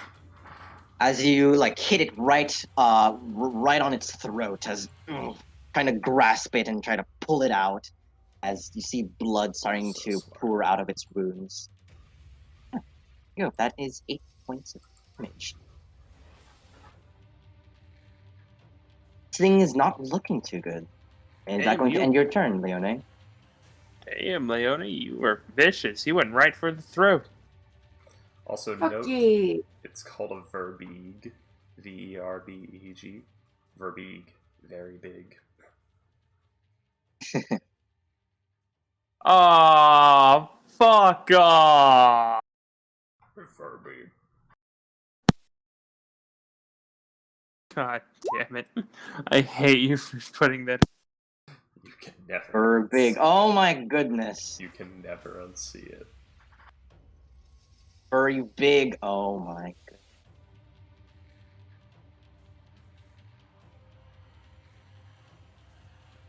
So, with that, Leonie, does that end your turn? There's not much else she can do right now, so yeah.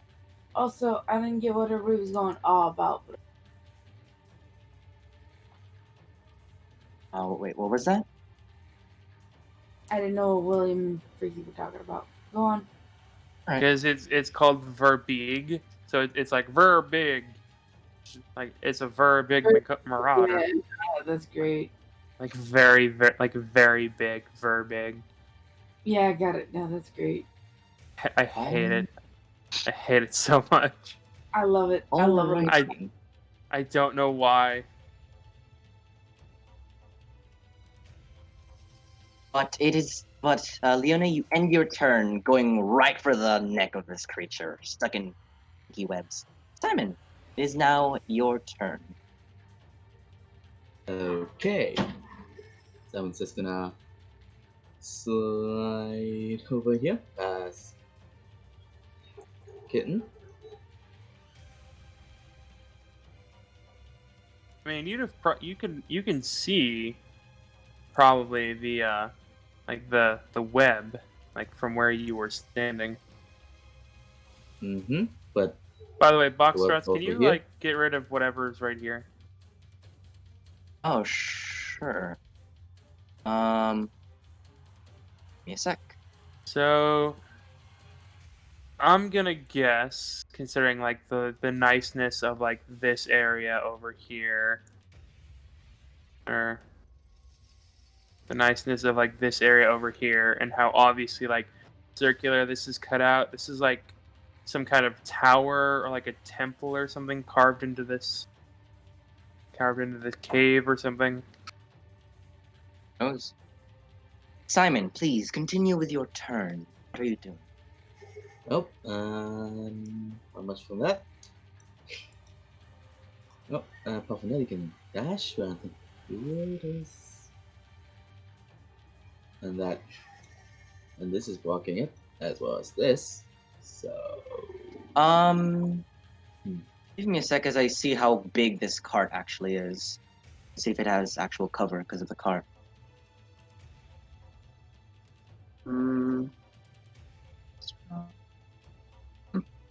I will say that the cart is about 7 feet high. So how tall are you, Simon? 6 foot. So it's 1 So feet high for me. That's a big ass cart. Holy hell! oh, yeah. So all right. So Simon, you're covered by this cart, unless you go onto your tippy toes and you could try to shoot the thing, but it will have cover though. No. That's one to lose it. That's one too. Oh. Ula. Ura. What? Oh, I was testing some math. Alrighty then. Does that end your turn, Simon? And then Simon's done, but then Sylvester can go 40 feet over here. And that's pretty much it. Alrighty. That's going to end your turn. And then, so, alrighty then. With that, Kitten and Simon, both of you would hear something. The sound of familiar footsteps, large footsteps coming from this part of the cavern, as you see something step out. Give me a sec.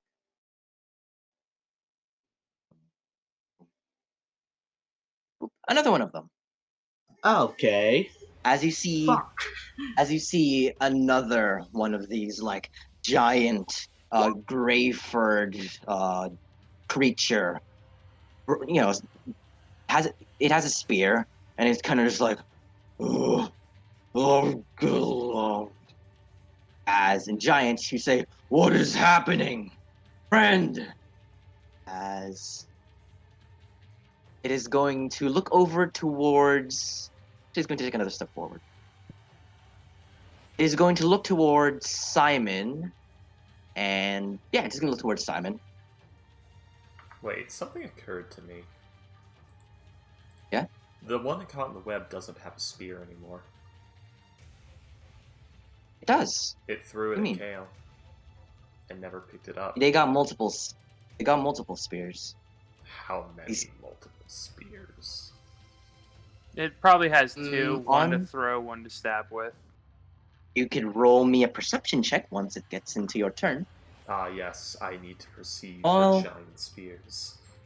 That is true. You don't have to perceive it. From what you can tell, it has about 3. The one that you're fighting, at least. Remaining just like or these- total? Like, so does it have 2 with it? Oh, it has 2 in total. So from what you can tell, these are kind of just like carved out tree husks. Just this wooden kind of pole with a sharp end. So that's what those logs are for. Alrighty, but for now, it is going to look towards you, Simon, and is going to chuck a spear at you. Well, fuck you.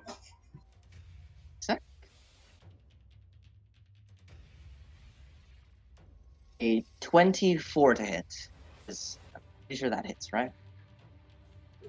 He's asking. Really? I'm sorry. Alrighty sure then. So a 24 hit. It's fine. Yeah. Ready with that? So, you take 24 points of piercing damage, Simon. Well, haha. It was a natural 20, wasn't it? It was not. The roll was 24. Well, 18, plus Yeah. its modifiers. They're giants, so they get like triple damage die. Hmm. Okay. Alrighty I'm then. So down as to this 3 thing health. rears Thank back you. and chucks the spear at you, it kind of just pierces you like right into the shoulder as it goes real deep in. As you feel its pointed edge in your shoulder, and it feels terrible. It's painful as heck. I'm lucky He I didn't took die from 24 Ultimate points. 3. Chris, Ultimate 3 just piercing me. And it is going to end its turn, grabbing another spear from its back. Ethan, it is now your turn. Another one has appeared. What do you do? I'm gonna switch out which of the cards I have, and I'm going to once again like pink it against like my earring with the diamond, and then like I'm holding it between my like middle finger and pointer, and like I flick it against the diamond, and then like as I flick it, I point it at the giant with like a little 1-inch ball at the end as I scream and as I yell at it in giant, and I will do chromatic orb. Ooh, a 22. Yeah, 22 definitely hits. What will you yell at it in giant?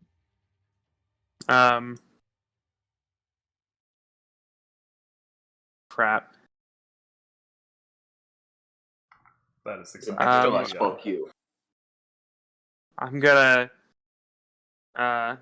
yell at it that it's fuck, I don't know. It's all right. You don't have to say. You just I'm just kid gonna- just I'm yells just in gonna- giant. Yeah, I'm just gonna taunt it basically. Alright, And roll me the damage for chromatic orb and what? it will be lightning damage.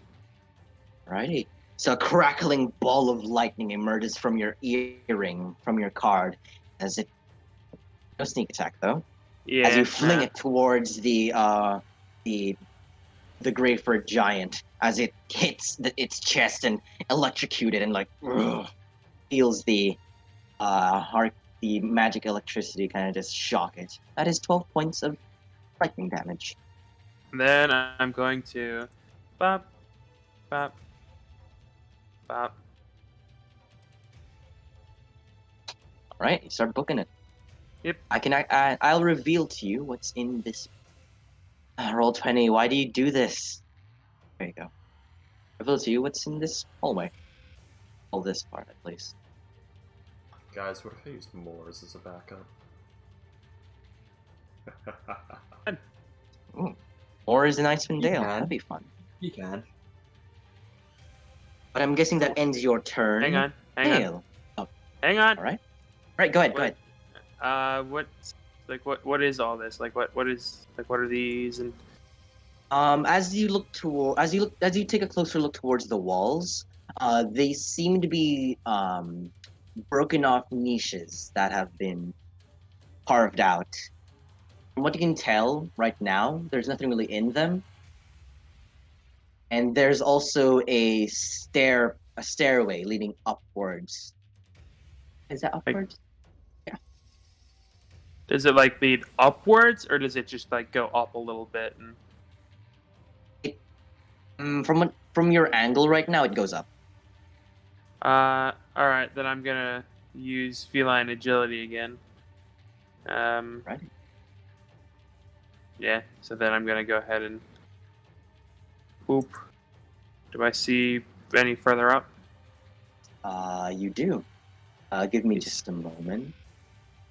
The stairway only goes 5 feet up, and on the other side, you see a chamber. I will reveal this chamber right now. Looking inside, Kitten, since you have dark vision, you're able to see inside quite not as clearly, but you can see. The walls are carved, and they're depicting some sort of pictures or a scene. And in the middle of this chamber, you see what seems to be a stone coffin or sarcophagus in the middle of the room. There seems to be carving on it as well, but we gotta look into it a bit closer to see what these carvings All are. right. 15, 20, 25. Alrighty. Give me a moment. I'll just let me describe the room. Carved steps on the south side climb 5 feet to this 10-foot high, 15-foot square room, which has a narrow, natural exits flanking on each side of the chamber. Let's see. In the middle of this room is a rectangular stone block, 7 feet long and 4 feet wide, and 3 feet tall.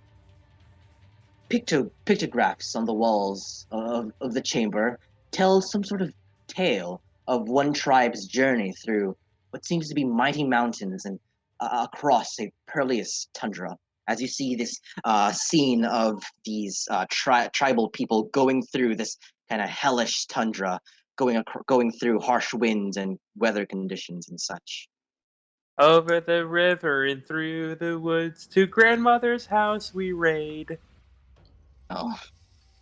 Oscar, do we have enough meat? Oh, oh no. But Kitten, yeah, this is what you can see. All right. Yep, I'm now just right here. Alrighty. Kale, it is now your turn. Kill this motherfucker. He'll cast Firebolt on the web giant, setting that web on fire, and it will eventually burn off in one round. So the giant will still be stuck at the start of his turn, right? Yep, maybe. It only burns 1 square per round, and he's occupying 4 squares. You're casting Firebolt, right? Firebolt. Alrighty then. I would say you would have cover since you're in that angle, but you rolled a 24, so you're fine. So, 3 points of fire damage as you singe this guy's gray fur, and I will say That's 2d4 Since this- fire damage. For Since- At the every start of his for turn.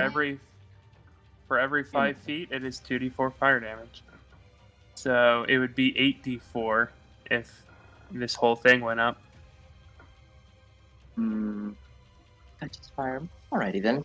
So as you fire this firebolt, you see the little patches of kind of fire that exploded onto this giant kind of arc down and go into the webs. Then suddenly, this the fire starts to spread into the webs, and it'll occupy this space. Give me a moment as I grab a square that is red. Oop. There you go. So with that, that space is now burning.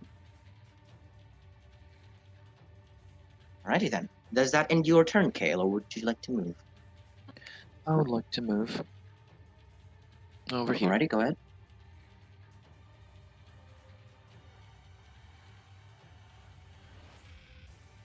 Because he heard Alrighty. other back. And by the way, as you move over there, you see this pillar of flame coming from, well, not a pillar of flame, but just this flame coming from the spilled oil. Alrighty, Kale, does that end your turn? It does. Then. Hmm.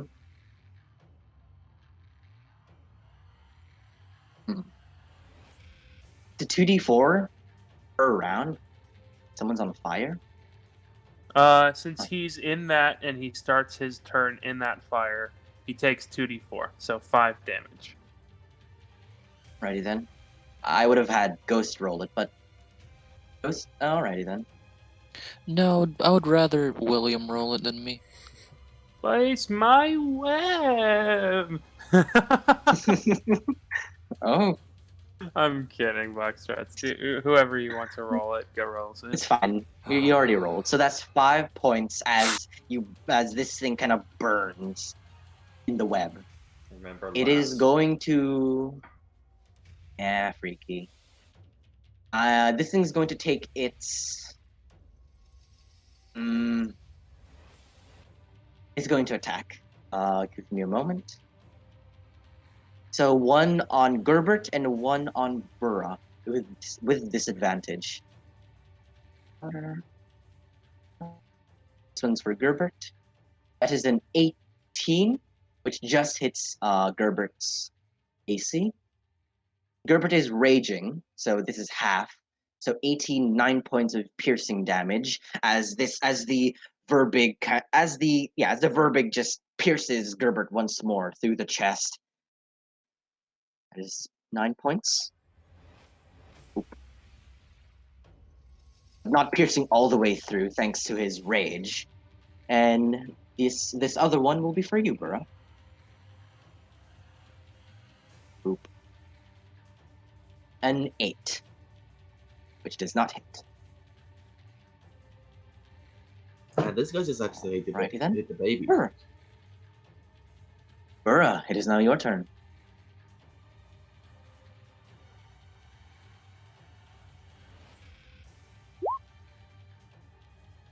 Oh.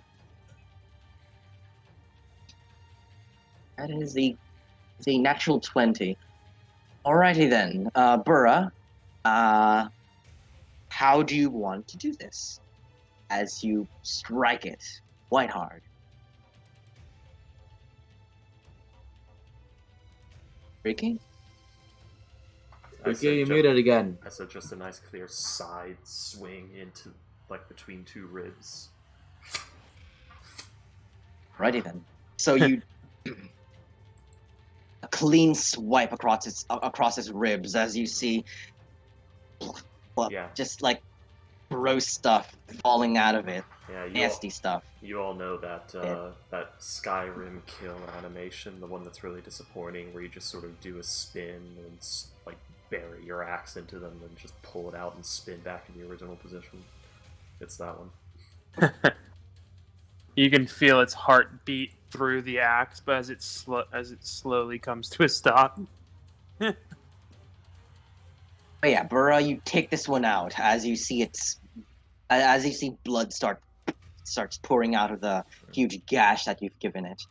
And It falls over into the fire. And sadly, we are completely blocked from continuing down here, so... Corpse. So Burrow's just gonna start trying to go around, and that'll be Burrow's turn. Alrighty. Gerbert is going to do the same thing, following Big Red. I mean, you can yell and ask Kitten to drop the concentration. The problem is it's cutting off the other giant's escape. Fair enough. Alrighty, Gerbert's going to end his turn there. Leone, top of the turn. What would you like to do?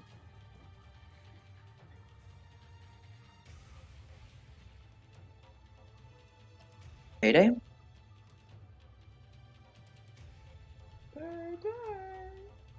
Hello?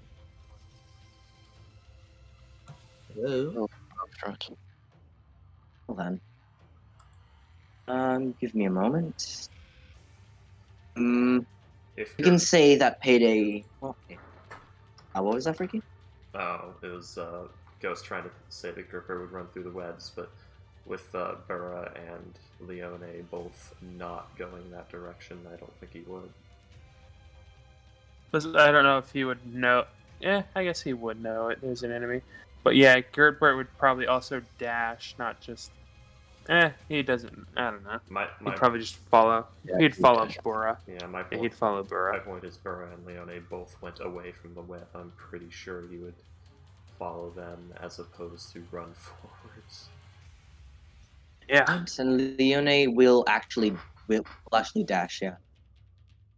Since Leone did hear voices coming from this chamber. And her turn.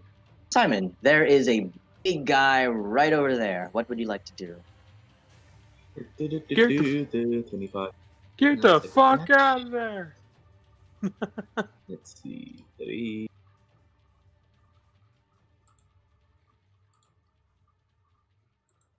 Mm, 40.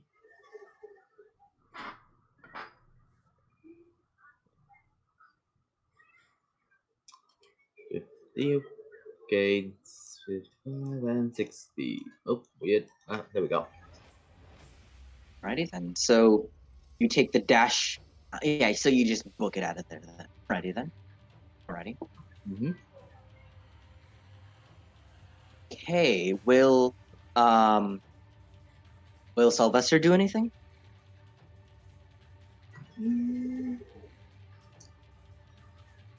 He'll probably be able to stay there, and when that comes in, try and attack it. Alrighty. So holding its action to attack whatever is coming. Cool. It is now this thing's turn. You hear boof, boof, boof, as its big footsteps go echoing through the chamber. It is going to get over right here, making sure not to hit the webs, and is going to pull out its spear and chuck it towards Sylvester, closest thing to it. Where's Sylvester, man? Where's Sylvester? We can glue him back together, it's fine. That is a 21 to hit. Sylvester fixes Yes, that hits. with a long rest. The rest of us fix with a 1000 GP diamond in the 5th level spell slot. So, That is 13 points of damage against Sylvester. Not too bad. Also now with 6 health. Right, with that, it is going to head back once more, making sure that you don't see it. End its turn. Kitten, you are in this weird chamber. What would you like to do? I'm going to 5, 10, 15. Head this way. Right, I will reveal the area. Right. So, Kitten, give me a moment. There you go. As you look into this chamber, Kitten, it seems to be some sort of storage area. As you see, multiple casks and barrels. Also hanging above, there are like swings of this cloth that has what seems to be items in it. Also baskets hanging all around as well. But just general items and goods in this area. A lot of it, actually.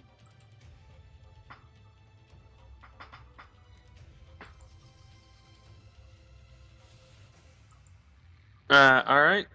In that case,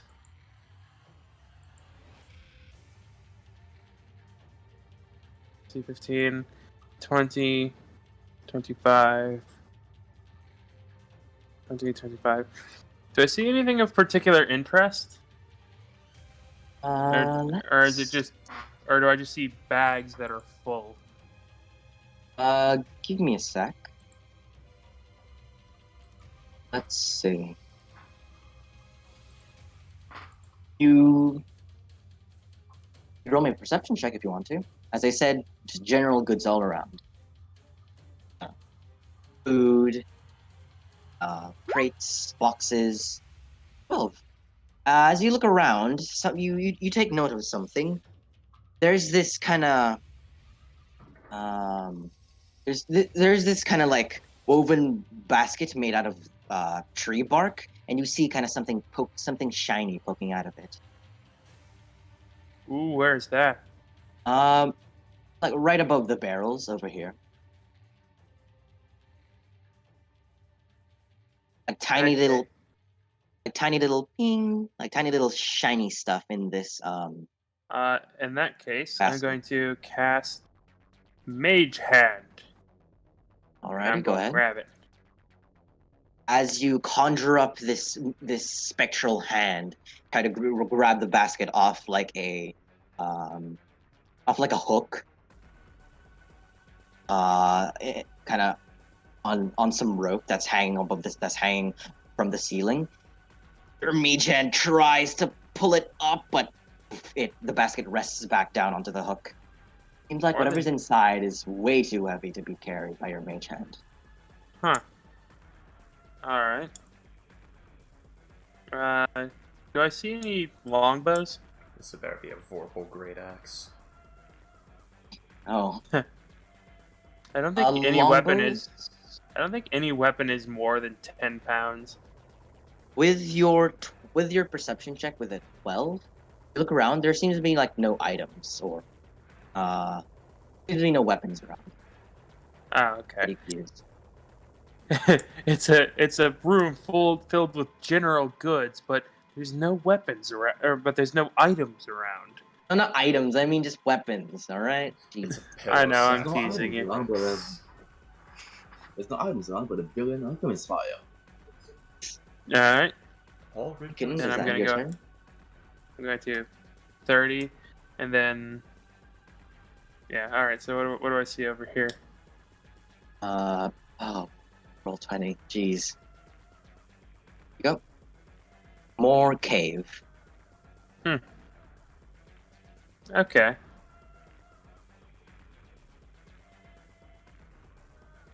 Let's just first safe assumptions there.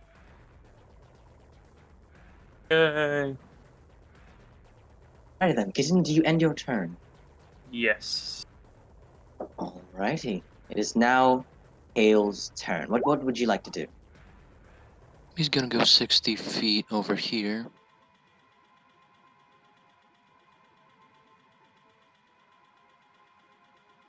That's Okay, a then go dead. ahead. Move your check. He yeah, goes over there having Simon as a wall against if the bears coming back. Alrighty then. So you take your dash action and you hug the wall. Does that end your turn? Yes. Oh, by the way, Kitten, I should have told you this. As you try to lift this thing up with your mage hand and fail, as whatever's inside is too heavy, you hear the sounds of the unmistakable sound of metal jingling. Is the sound of money? What in there? Sound of the unmistakable sound of money. There you go. Oh, Jingles. in that case, should have moved this over here. I will say since it's hanging from the ceiling, it's about 10 feet above you. The Okay. ceiling's like. Right. Gale, that ends your turn. This guy is Dunzo. Kura, it's now your turn. Oh, okay. One moment. Yeah. Alright, where's my thing? It's right there. Yep. Dash. Now I'm here. That's my turn. Alrighty. Gerbert will do the same thing, taking the dash action to. Oh. So 20.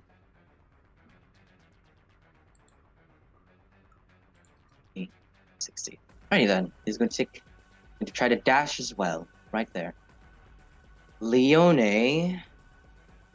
Katie, are you here? Alright. Leone is going to follow behind both of you. 1, 2. Not wanting to get in the sights of the creature, I'm going to stay here, hold this action until the creature shows itself. Shoot it. Simon, it is now your turn. What would you like to do? Okay.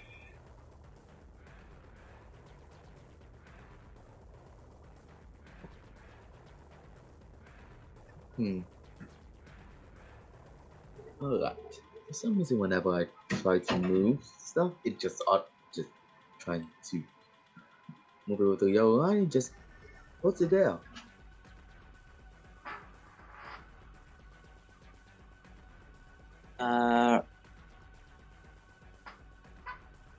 Alright, he's gonna go here and oh, he's trying less. He got hurt pretty bad. Pretty bad.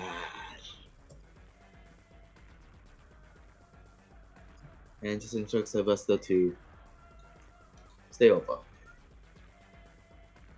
Alrighty, that ends your turn as you move around. So the creature is now going to go once more. It is going to turn the corner, like right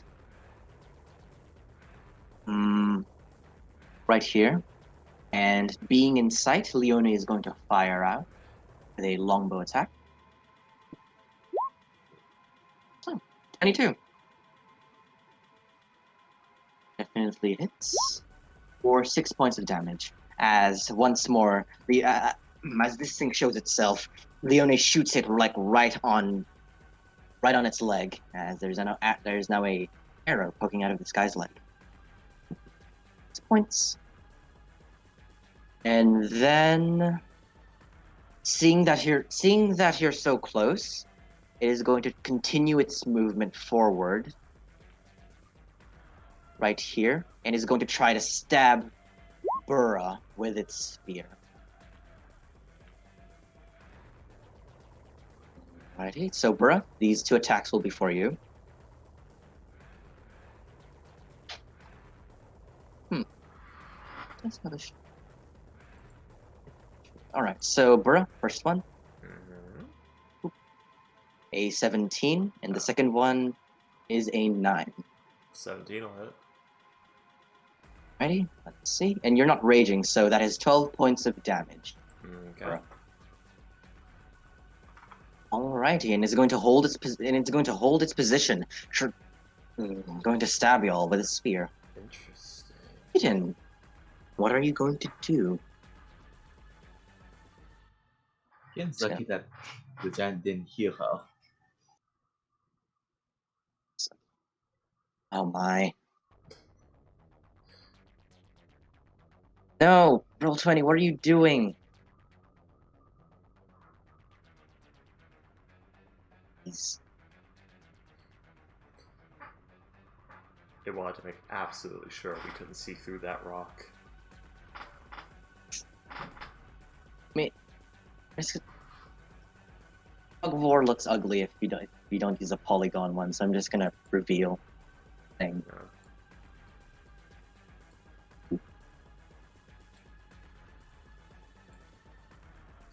Yeah, just using the GM layer would be easier.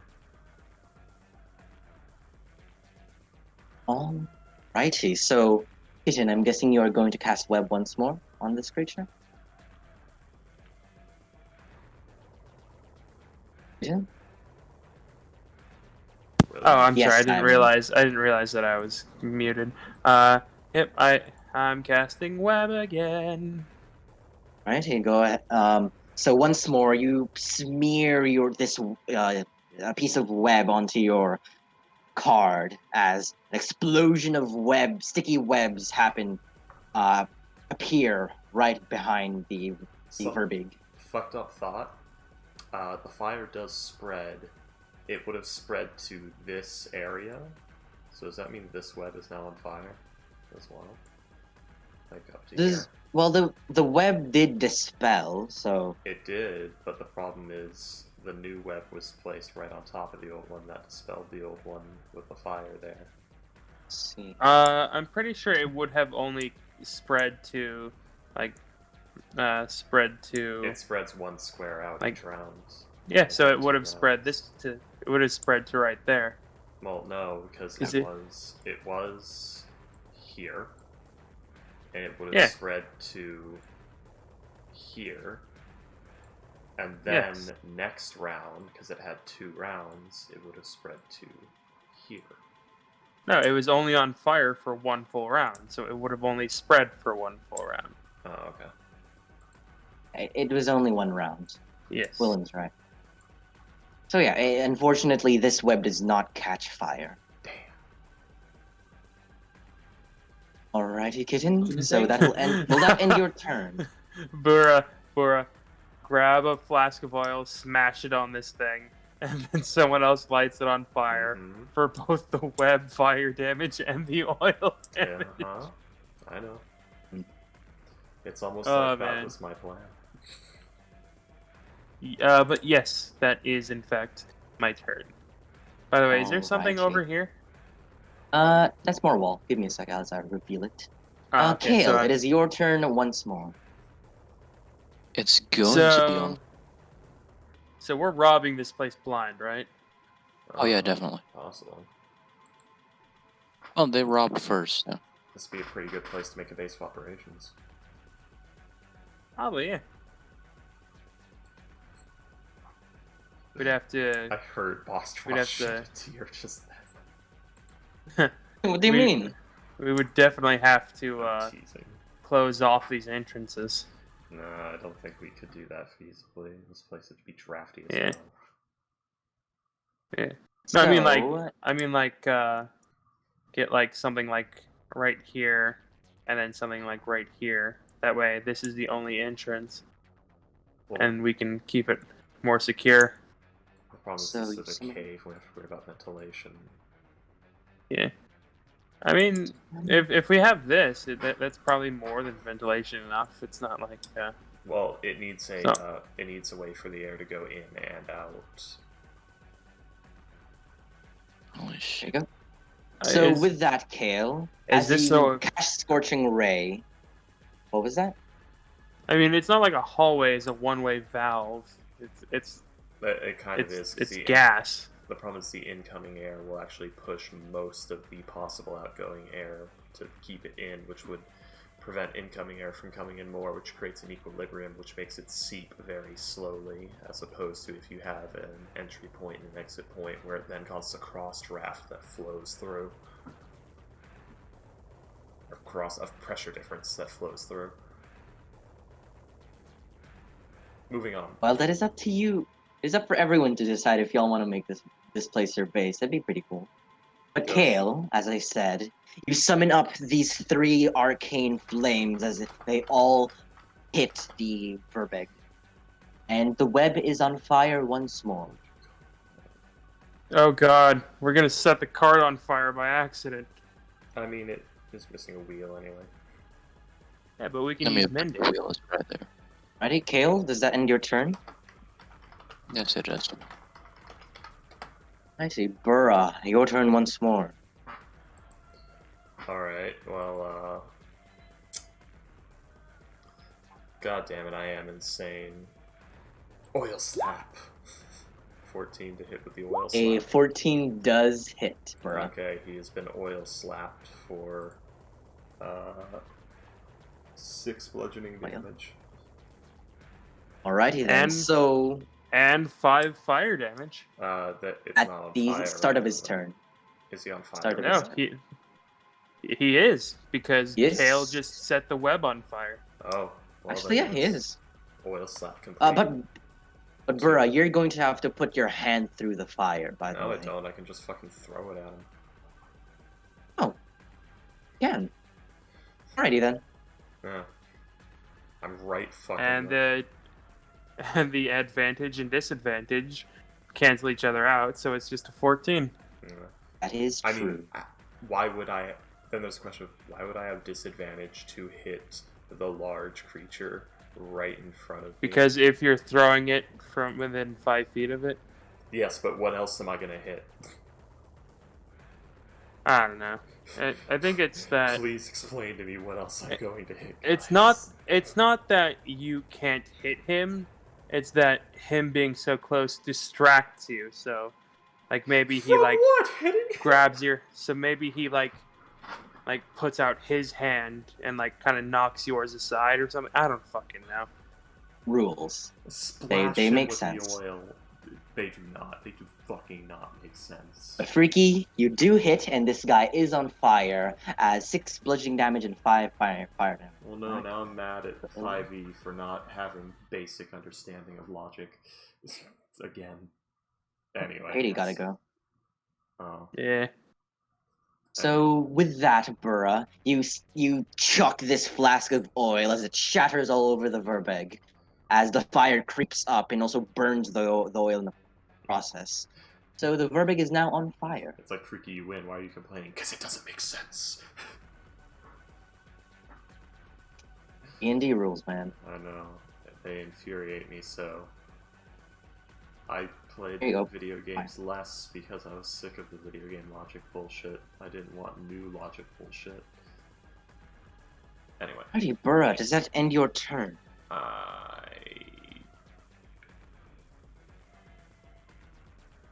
Yeah. Alrighty then. So Gerbert is going to pick up a nearby rock that has fallen from the wall and is going to chuck it to the Verbeg. As he does, he chucks stones. So Gerbert is going to chuck a stone. He's gonna throw That is a 14. Is a 14 to hit, so that definitely does hit. So D4 plus 4. How much damage this is? 7. Not bad. So yeah, you see a stone fly over both Leone and Ubera as it kind of hits the thing right on its face. There you go. Herbert is going to end his turn there. Alrighty then. Leone is going to pull out, but there's fire though. Let's see. more give me a sec. oil. I think she has a No, no, melee weapon. She does, but fire. She's going to try to shoot it at point blank range. So it's a straight roll though, because the creature is the creature isn't restrained because It's still I restrained. didn't make a save yet. It's It makes it save at the start of its turn, from the spell's description.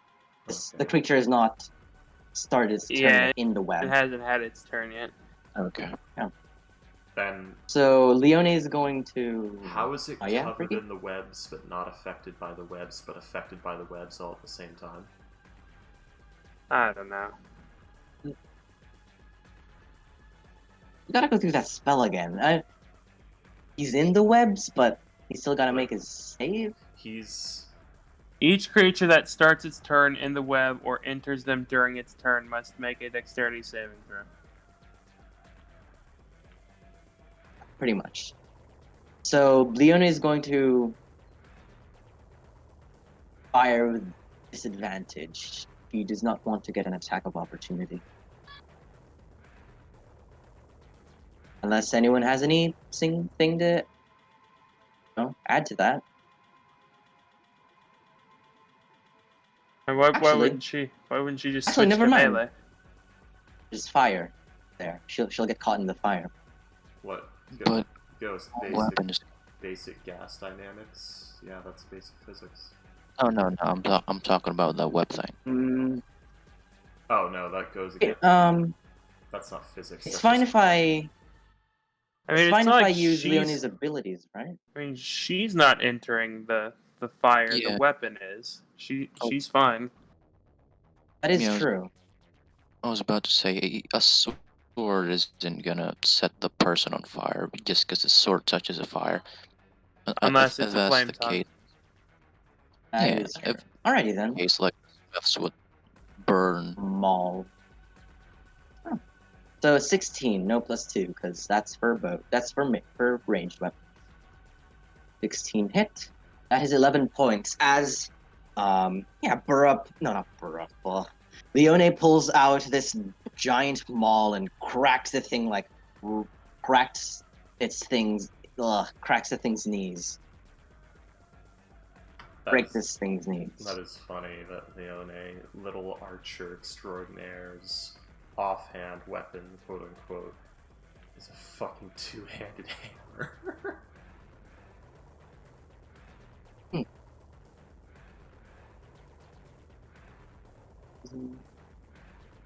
Alrighty then. That is the end of Leone's turn. Simon, it is now up to you.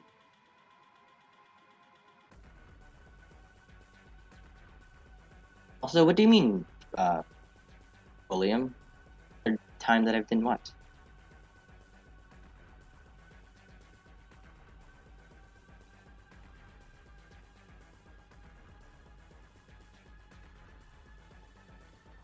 Get names mixed up all the time, even though they have some of them have nothing To be fair, in common. Leone and Burra are ginger martial classes that stand in close proximity to one another constantly. True.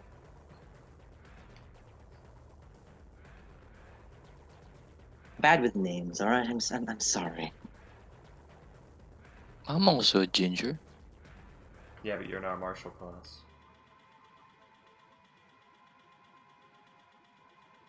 So Simon, please continue with your turn.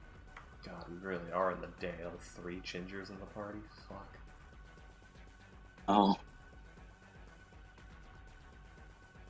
What?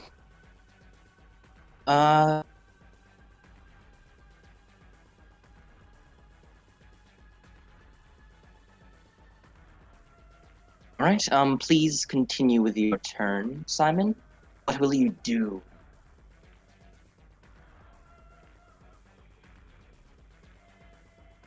Oh, you're done? Alright. Alrighty, so this thing has now needs to make a dexterity saving throw for the web. Give me a moment. DC 14, right, kitten? Yes. I mean, can it... That is a 12. Also, Fails its save. Yeah, Freaky? Oh, could it even survive Uh, 5 fire damage? I mean, it's looking hurt, but it's still... It takes 12 freaky, actually. Yeah, it's Ooh. 12. 5 This- from the oil and 7 from the web. Yeah. Right, so 15. It's still alive. At this and it is... point, is this just a hate crime? I mean, it's probably been a hate crime Man. since we walked into the cave, but at this point, I mean, fuck it. It's Well, we're exterminating it. it's good meat. These fuckers have obviously been stealing goods from good meat, so it's either these Yeah. fuckers are good meat, and Burra knows where her loyalties lie.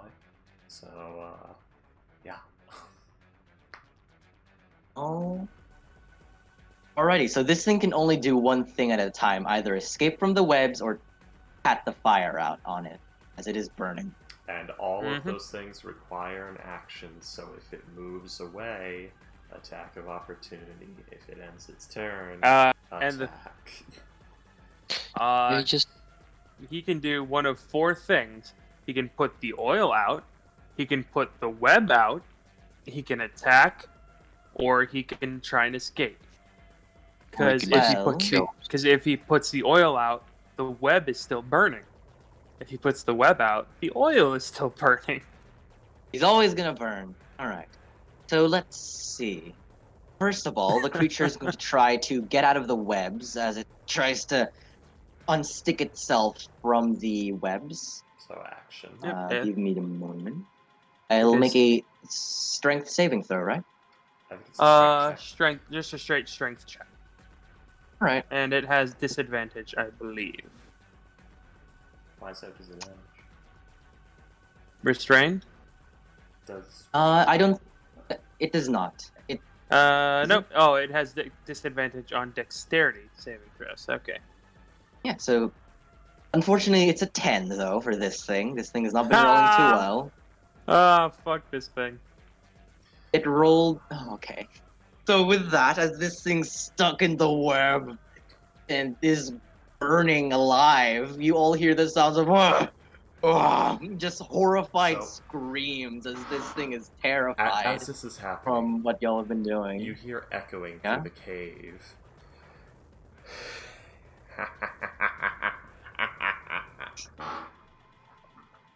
And with that, it is going to say in giant to those who understand. So Kale and Gerbert, and also Kitten, as you're in the vicinity. Like, stop, I'll stop, please, just have mercy, oh, God, Insight check. please. Go ahead, roll me an insight check. But to everyone else, it's just like moans and painful wails from this thing. It's quite forthright, Kale, from what you can tell. This thing is suffering. It hates being on fire and also being stuck in webs.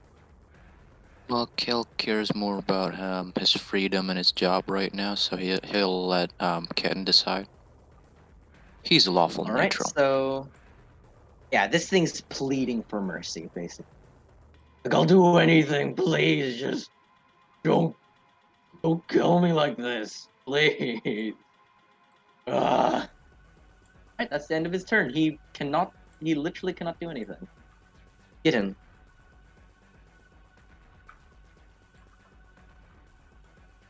Alrighty. Kitten, is going to 5, 10, 15, 20, 25, climb up on the barrel, and then she's gonna get down that basket with her item interaction.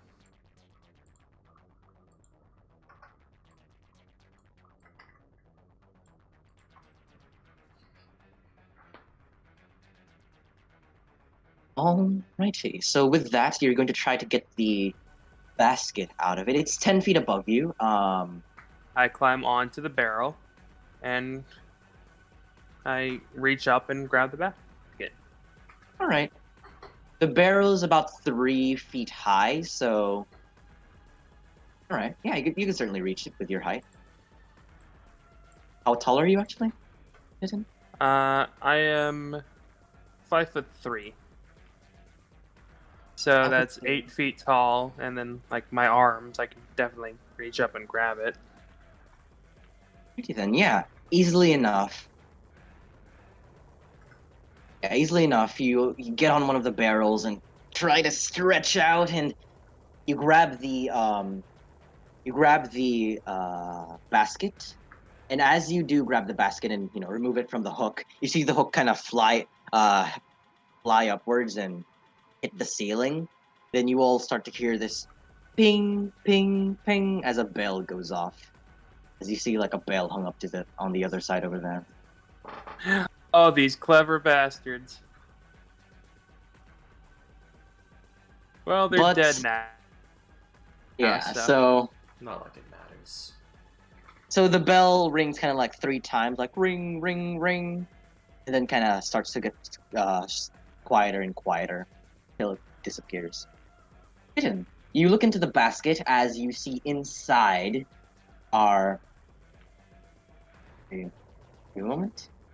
As you see inside are are just a lot of coins, mostly silver and copper, and this kind of translucent pink gemstone. And many others, from what you can tell. Are just gonna... Oh. You also see what seems to be a a healer's kit, a hunting trap, like a little bear trap, and some skins. Human skin. Big ass Rabbit basket. skins. Holy shit. Yeah. It's like... like... It's a big basket. Alright, then I'm going to... Yeah, I'll grab the gem. Alright, you grab the gem. It seems to be some sort of moss, kind of pink agate. If you can tell. Actually, no, you wouldn't Nice. know that for now. It's just a Nice. beautiful... It's just a pretty looking gemstone. Pink Yep. gemstone. Alright, Alright. That ends your turn. pretty. Yes, that will end my turn. Kale, you hear the creature pleading for mercy as it does not want to die in such a horrible way. What would you like to do? As the What's with these Ray pentagrams, Freaky? Freaky's summoning a devil, which is last. Well, I mean, things are burning to death in the Wand of Web. I mean, the web spell. That is true. Oh, yeah. Yeah. Alrighty Yeah. then, Kale, go ahead. Thinking this is a how do you want to do this moment, so I'm choosing my spells very carefully right now. Okay. And I'm just gonna do a fireball to his still beating heart or something. No, he's gonna Alright, go ahead. yeah, he's gonna fireball to his chest. Oh, that's an 11. That's a 1 damage. 17, because you have advantage, because the guy's restrained. I think, Oh, wait, is yeah. it only from melee attacks? Give me a sec. Nope, all attacks. Yeah, there you go. So yeah, you have that. Oh, that's like 1 point of fire damage. So as you fire this firebolt, Kale, it does precisely go through your allies and hit this thing right on the chest, but it's kind of just like this tiny little bolt of fire, just pink, that hits it. So yeah, Kale, does that end your turn? It like scores off the outside of the shoulder or something as it's thrashing around in pain. Pretty much. Oh This thing's- man, I actually kind By of the feel way, bad. This thing, Kale, you notice that this thing has like tears running down its eyes as this thing is just very horrible situation, being burned alive in web.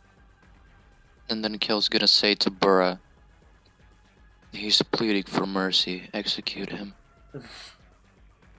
Oh. I'll give you anything. Please, just, I don't want to die like this. Broxrod, shut up. I'm sorry. Stop. It's making me feel bad. That's the point. You weakling. Does that end your turn, Kale? Well, the thing is, it's Boxrod saying it. If it's William, I wouldn't have any mercy. Oh. You know what? That is fair. And then he's gonna move. He heard a bell coming from the north, so he's gonna cover over here. After the shit I've put you guys through. Alright, Burra, it is now your turn. This thing not faring well. Burra looks it straight in the eye and says, Toshval. And then the ground opens up beneath it and it falls to the hells. No. No, Freaky, this is not last. No, she said Toshval. She invoked the name of last, and that's why it was dragged to the hells. Alright. Anyway. Great axe attack for a modified dirty, filthy 20. For 14 damage.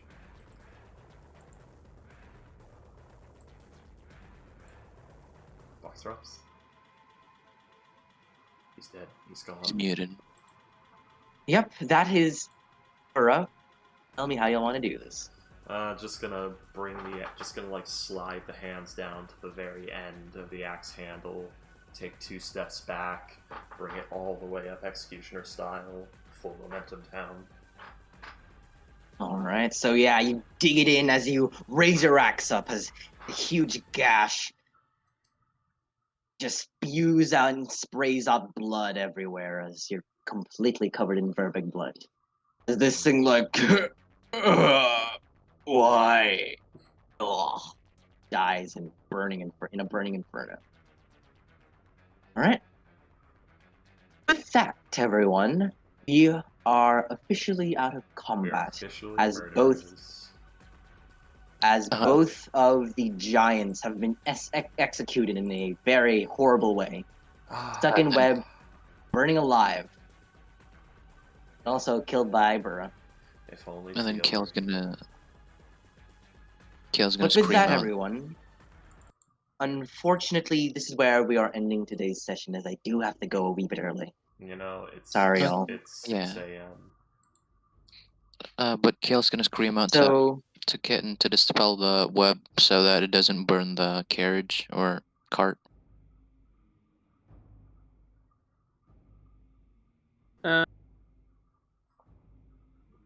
I guess she'll do that. Yeah. alrighty. But with that, y'all, unfortunately, I have to go. Hope to see y'all tomorrow in Archon. As next session, we're gonna, well, for Rime at least, y'all are gonna explore this place even more, and I'll possibly do something else. Yeah. Nice. Oh, Also, William, please remind me that you have the basket with you, so you could, Hey, box you have gods. all the stuff in there. guys, Yeah? I was drawing more. I have the pentagrams. basket.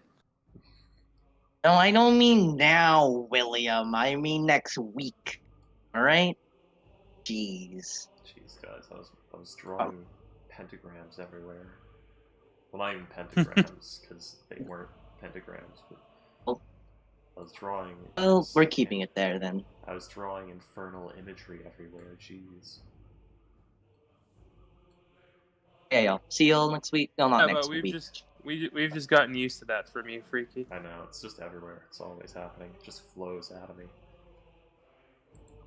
True. That's You might what- want to go to a doctor. No, it's the will of Asmodeus. Don't worry about it. So a psychiatrist. Oh, Nah. that was rough. That was a good one, Ghost. Actually, We don't want another corral situation again. Oh, which one? Which one's corral situation? Exactly, another corral situation again. where Last has a party member's soul. Oh, Comical wrote that. I didn't see Hey. that. You know, hey, last having a party member's soul is not that bad if the party member doesn't fight it. They just get like a multi-class and then keep doing what they're doing. And get killed by a zealot. Well, that was more of a very unfortunate series of fucked up events. Yeah. You kind Freaky, of I'm- handed sorry. off to him on a platter. What's up, William? I'm gonna be completely honest with you. Like, the more and more you tell me about Moors and like the Kirk family, the Oh, more that's in good. my head I'm like, oh, so they're just bigots. Oh yeah, they are just like there's a lot of hatred happening there. There's literally just like Grayson Kirk has a deep fucking hatred of gods and shit because of that. Like I never said they were the morally right decision. I just said they had a point.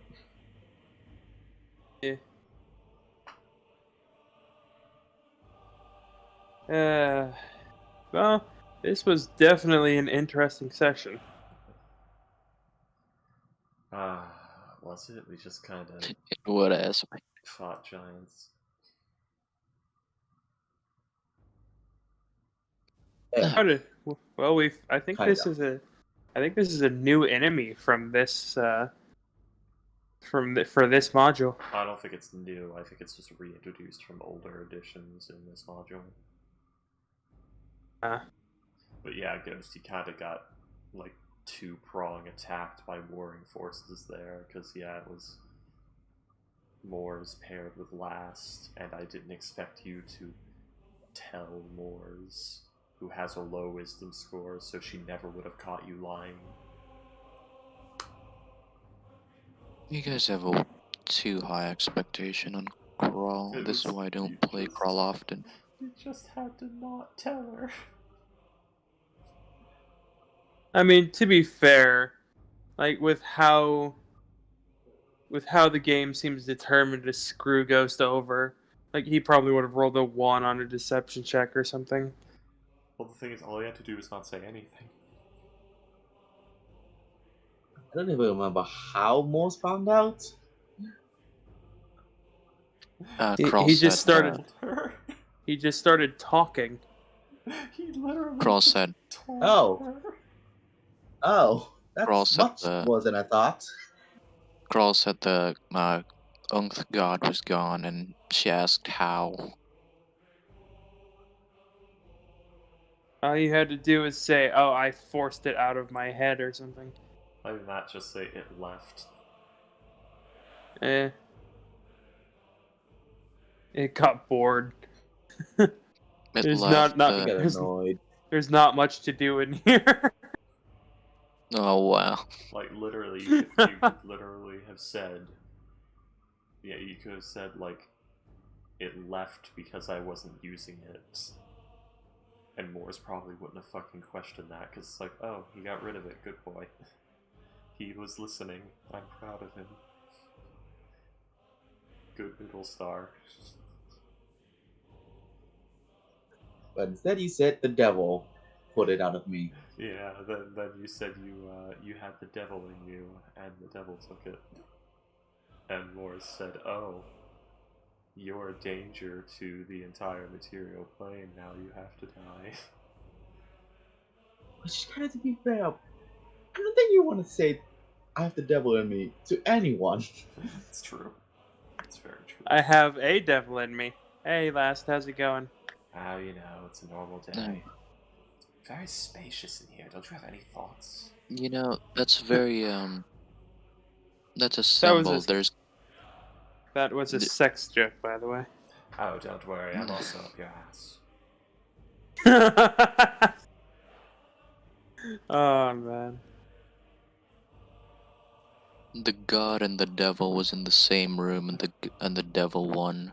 That's a To be fair, it was The a god was very- more of a confused child. Yeah, it was a very indecisive god that had no sense of self, which was just the easiest pickings in all of the fucking multiverse for a manipulator like last. Hey, Freaky. Yeah. Have you read the 13-step process to how to get cult members? Basically amounts to offer them a sense of unity and then start using bandwagon tactics from there. There is literally a 13-step progress that cult leaders have written about. Mhm. If you want a really, really good showing of this, look up Film Theory. Christian Grey is a cult leader, and it tells it throughout the entire video. It tells you how literally step by step he's using indoctrination tactics through the movie. Mhm. It's actually, I've never seen the movie, but like holy hell, it's like super. Like the video is What movie really, is really this? good. 50 Shades of Grey. Cats. Oh, You know yeah. the Cats movie. Yeah. You know the Cats movie. Well, yeah, the Cats movie also. That's... Yeah, the film. Matt Pat talks about how Christian Grey in 50 Shades of Grey literally uses cult indoctrination tactics Well, yeah, to for- get Anastasia it's- to do what he wants. Yeah, it's like first you offer them like a sense of community and safety. Basically, you find people who are destitute or need something, and you offer them a sense of like Yeah. safety and unity. Yeah. Then from there, Actually, I think the first step he said was just get them to say yes as many times as possible. that would be how you do that. Yeah, like offer them a pen, like give them a gift card, or like give them a your business card. They say yes. Ask, can I open the door for you? Get them to say yes. Just get them to say yes as much as possible. Yeah. I would actually, even without that, like I recommend the video because it's actually a really good video. I'm actually now that I'm Yeah. thinking about it, I'm actually just gonna watch it myself again too. Yes. There have been a few people that have said that I do cult leader things before. Freaky knows Yes. how to cult leader, actually. Ah. Yeah. Oh no, like even then, like I'm just saying, like it's still like a really good video even without that. What do you guys think? If I started a cult, would you want to join? Nah. No, I have want stuff.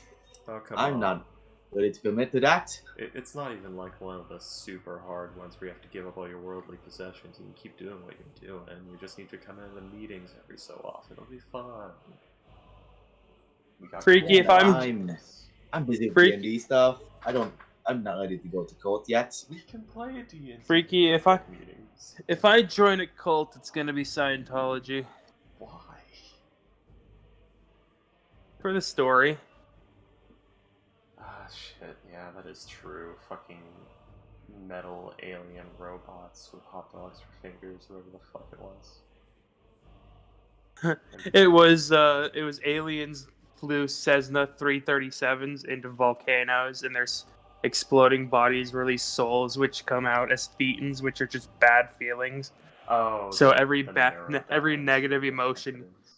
yeah, every negative emotion you have is because you have alien souls inside of you, or some stupid bullshit like that. What the fuck? And they call this Scientology, which would mean the study of science. But I'm telling you right now, there's no studying of science happening there. I've heard of Scientology and their reputation. This is not part of that. The funny thing is, Scientologists do not believe in psychology. I would have thought as much. You know, I'm one of those people where they have a. Sorry, go ahead. No, I'm one of those people that anytime someone tries to claim that there's some grand spirituality to humans, that we're special in some way compared to other animals, I immediately think they're full of shit and deluded. Oh yeah, hell no. But yeah, they have Scientology has a museum called Psychology: The Industry of Death. Yeah, if comical. If you want to like see that, look on YouTube. South Park: The Story of Scientology. Okay, well I'm gonna. It's like I'm gonna end the stream. it's like before you Xenu. say it too many times and they shadow ban me or something.